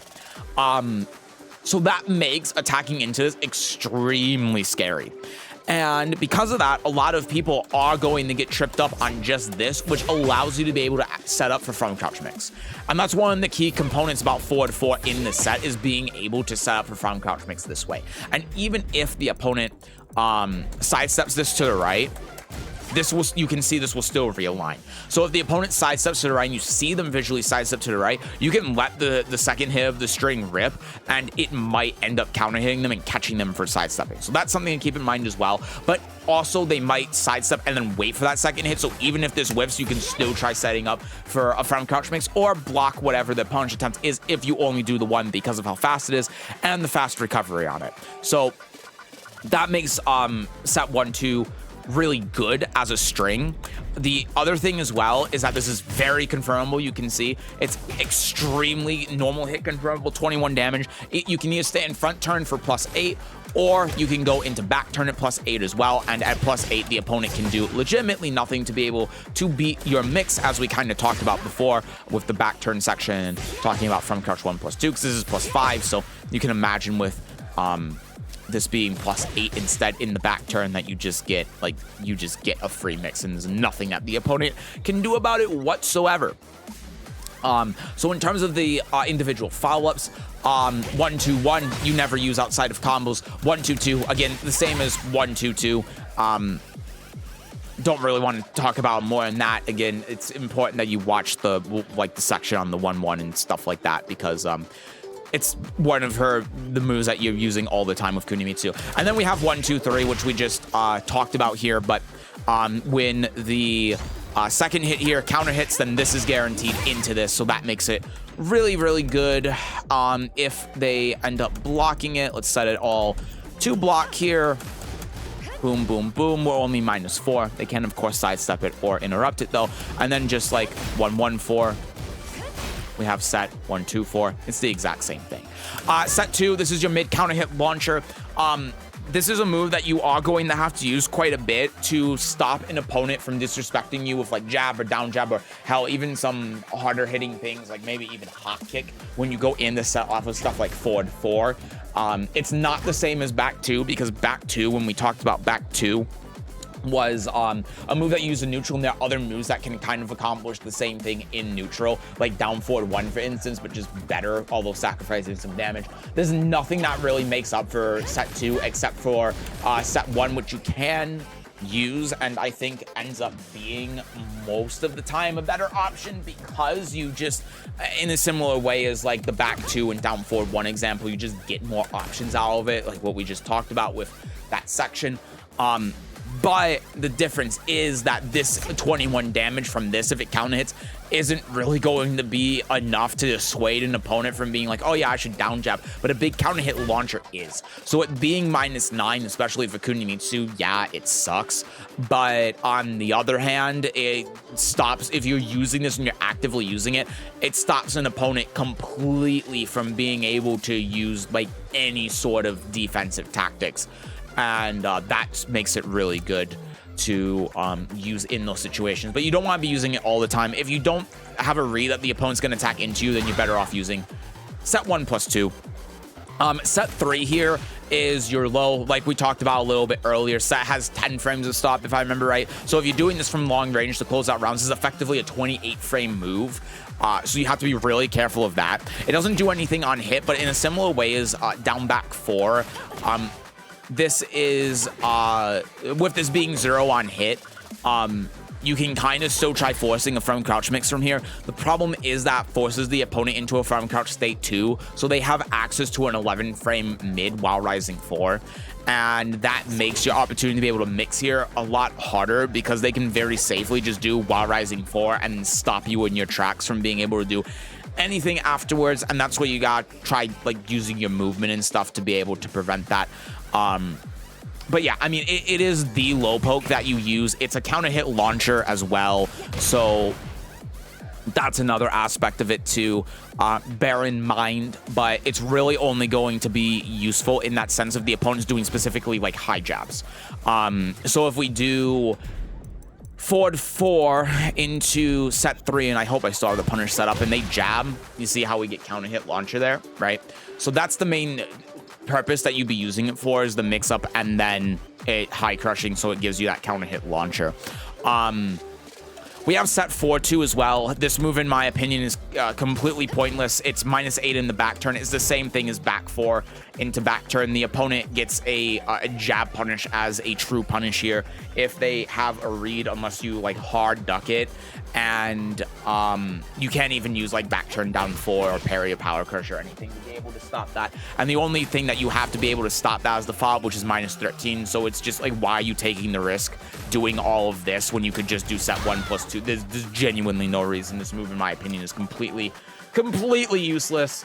And then set 1 plus 2 is going to be your mid-heat engager. It tracks sidestep against most characters. It's only -5 on block, and that's one of the things that make it's really key as a in like making the argument for set 4 being completely useless, is that because you're -5 here, you still have options. Like, as bad as her parry is, you can potentially parry here if they're always attacking afterwards, like a jab or a down forward 1 or something. You still have access to your movement. You still have options available to you, even if this gets blocked. It's really stupid, frankly. This is -5 on block, but you have a bunch of options available to you. You have things that you can do afterwards, and because of that, you still have the ability to play around the opponent's offense and get back into a position where you can start mixing the opponent. And that's one of the things that makes it as a good approach tool from out here, is not only the range, but because it's only -5, you can just backdash out, you can try it again, you can sidestep it. The opponent really has to chase you in order to be able to capitalize on them being +5, and you might have options to be able to deal with the opponent chasing you as well. Oh yeah, and then there's set up forward. I forgot about this. This is only in combos. It's -14. Never use it. And there's one more thing to talk about as well with set that's really important. It's canceling in the crouch. So even though this isn't like explicitly listed in the move list, it's important to talk about in its own section, because when you do something like forward 4 in the set, if you're doing just set 3 by itself, then this is very risky, because on block, just setting the crouch block here, it's launch punishable -16. It does have variable frame data if you're out like at range, but even out here, it's still -16. It's not like Lee's slide or anything like that. It can be, you can see like -12, -11, but it's going to be very reactable at that point. And even at that range, it's still -16. So especially if you do this off of forward 4, then it's going to be very risky. You're going to get launched for it if the opponent blocks it. But if you shift into a crouching state after forward 4, you can just do from crouch 1+2. And the brilliant part about this as well is that if the opponent sidesteps to the right, then this just tracks sidestep right, just straight up. In fact, like all of your While Rising moves do from this point. Like even you can see While Rising 1, just track sidestep right there, you see? So much so that actually catches the CPU doing the sidestep because of how fast you can do that. So that's another key aspect of this as well, is that you effectively have from crouch 1+2 in set stance because of the crouch cancel. Now, important to know, if you cancel in the crouch, you still get punished by jab. You see, if I cancel in the crouch, you are not immediately in a crouching state. You still get punished by jab. So it's not risk-free to do that, but if you have an opponent that isn't doing a lot or isn't attacking into you because they're scared of like the set 2 or something, then that sets up for the set into crouch into from crouch 1+2, and then that gets your offensive momentum going, and that gets your game plan going. And I think that's everything. One more thing I forgot to talk about, which I can really briefly, is her throws, which I didn't really forget to talk about it, but whatever. This is an 11 frame throw, and on break, for some reason, this is 0 on break, and you can do it from set as well. It's -3 on break in the back turn, which is effectively plus for Kunimitsu because against most characters anyway, because it's the same situation as 4-2 on block, but both characters are in back turn, so the opponent has less options to be able to deal with it. And from that point, if the opponent does literally anything except like down jab, you can just do back turn power crush to be able to beat it. So it leaves the opponent with very few options, but because you're playing Kunimitsu, it leaves you with a lot of options to be able to take advantage of that back turn situation. At worst, this is effective like neutral on break, but at best, it's actually plus on break. It's an absurd throw, and with it being 11 frame stop, it makes it a really good counter hit option too. And all of Kunimitsu's throws also share this, like this one 0 on break, reset neutral, this one 0 on break, reset neutral, this 0 on break, reset neutral. This is broken and stupid, and I don't know why they thought this was a good idea, but those are her throws. Her throws are also insane, and in my opinion, Kunimitsu is the best grappler in the game outside of King and Armor King, just because of how absurd her throws are and her throw break frame data is. It's stupid. I don't know why they thought this was a good idea. Yeah, and then the last thing, I guess, is her parry. I should probably talk about this. Her parry has 5 frame startup. It parries kicks and punches. But the thing is with her parry is that just like how it was in Tekken 7, if the opponent not even baits it out, but just does like a simple jab or plays small Tekken here, if I could even, oh my, wow, okay, so it's only active from frames, what, 5 through 12? That's incredible. Wow, okay. Yeah, it's, okay, so I went on Tekken Docs. It's active from frames 5 through 12. So it has 7 active frames, and you can still just sidestep this and then launch her for doing it. Or hell, if I do jab, jab, oh, that actually hit me. That's shocking. I can just float. Hell, if I do a string here, this actually isn't going to work because it's a weapon attack. Oh boy, oh boy. You can see that I can actually just screw her out of the air with something like down forward 1-4. So like there's not even real consequence for me just doing string offense in some instances. And of course this depends, some characters more than others and some instances more than others. But there's a reason why no one uses her parry. It's useless. They tried to make it bad. They tried to make it useful. And I think that a lot of what Kunimitsu does revolves around her being able to use her parry. Like stuff like, you know, sidestep 2, being -5 in the back turn. The idea is, oh, well, 5 frame stop so you can use your parry, except in actual real game situations against competent players, that never happens. So that's Kunimitsu's move list. That is an explanation of every move that Kunimitsu has. Her back turn parry is also the same as her front turn parry. Thank God this is over. Yeah, I don't play Kunimitsu anymore. If you can't tell just based on the general, like, feelings from this video, I feel like that Kunimitsu is a very fundamentally flawed character. I think that a lot of the moves and the intentions and the ideas that they had going on for her are either one, overshadowed by how broken her really quick moves are, or two, are completely unbalanced in a way that makes the moves like unusable. Like, again, look at like how back 4 is, or up forward 2, or back 3, or set 4, like all of these moves. And more than just that, Katan 1+2, like they showed this move in the trailer, it's completely unusable. So many moves that Kunimitsu has are just not usable whatsoever. And the thing that really carries her into being a, at least at the time of the recording of this video, like a top 5 or around top 5 character in my opinion, is simply just how stupid her really good moves are. In my opinion, Kunimitsu has so many moves that are just completely, she has more useless moves than I think any other character in the game.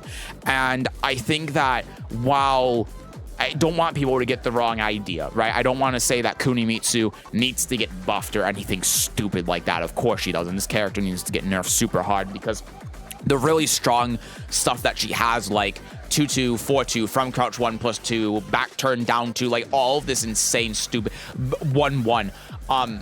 All of this stuff is so monumentally broken, it does need to get nerfed. But if these things got nerfed, I think that Kunimitsu would be unusable as a character. I mean, it depends, of course, on the extent that it got nerfed, obviously. But I found when playing Kunimitsu that if I'm trying to play better fundamentally than my opponent, if I'm trying to play neutral, if I'm trying to play defense, then I just lose. I'll just lose against people who are substantially better than, or substantially worse than I am. And a lot of people share that same thought on Kunimitsu. And I've seen players, including like, I recently saw a video of some of the top players in Pakistan saying that like you need to work really hard with Kunimitsu to win with her. And the real answer is that you just have to play like an idiot, and that is how you win with Kunimitsu. It's not only the optimal way, it is the best and only way to win with her. And I can feel myself actively getting worse at the game playing her, because the winning strategy and the way to beat players who are substantially better with you than Kunimitsu is to just play like an idiot and hit as many buttons as possible. It's what I talked about in my last video on Kuni, and I stand by that. I've tried playing her more since then. She is not a character that I enjoy playing. Because of that, she is fundamentally broken at her core. She's insanely, way too powerful, and most of her move list is just completely useless because it's either overshadowed by other moves or they're just bad moves, and I don't understand the intention of why they were designed. And a lot of her other moves, or a lot of the other ideas she has, fall apart because other moves are unusable, like her parry, for instance, preventing her from having that option in back turn, and her option in back turn then just being hit back turn 1+2 or down 2, and that's really all you do. So I think, yeah, I'm allowed to get on my soapbox a little bit at the end of the video, because this is about a 3-hour long video.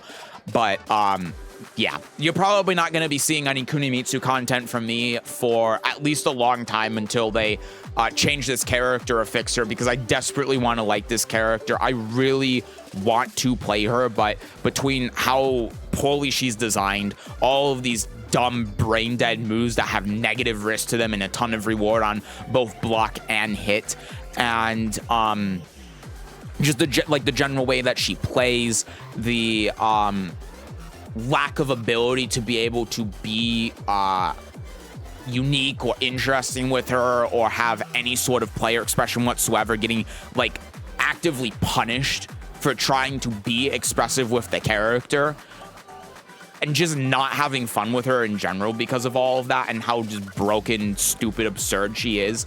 I have no intention of playing her anymore. So I'm finishing this video because I promised I would make this video, but I'm not going to be making any more videos on Kunimitsu after this. I'm just going to be going back to Miyari, and that's going to be it. I genuinely can't stand playing this character, and it's a real shame because, like I was saying, I want to like this character. I want to enjoy this character. I want to have fun with this character because I like the design, I like the core idea, but just particularly with the way that Tekken 8 works, Kunimitsu just doesn't function in this game as interesting character, and her entire design is just hit as many buttons as possible, and if you don't, you're gonna feel like shit because you're just gonna be losing against people that are better than you because you're not mashing buttons enough. So that's it. This is my last video on Kunimitsu. I hope you, at least any of the Kunimitsu players out there, the few that are remaining, because everyone seems to be running from this character like it's the plague, find this video helpful, or if we're in the future and Kunimitsu actually ends up being even remotely interesting in the future and not just a 2-2 fest, then I hope this video also helps you out in the future as well. And yeah, I'm gonna get out of here.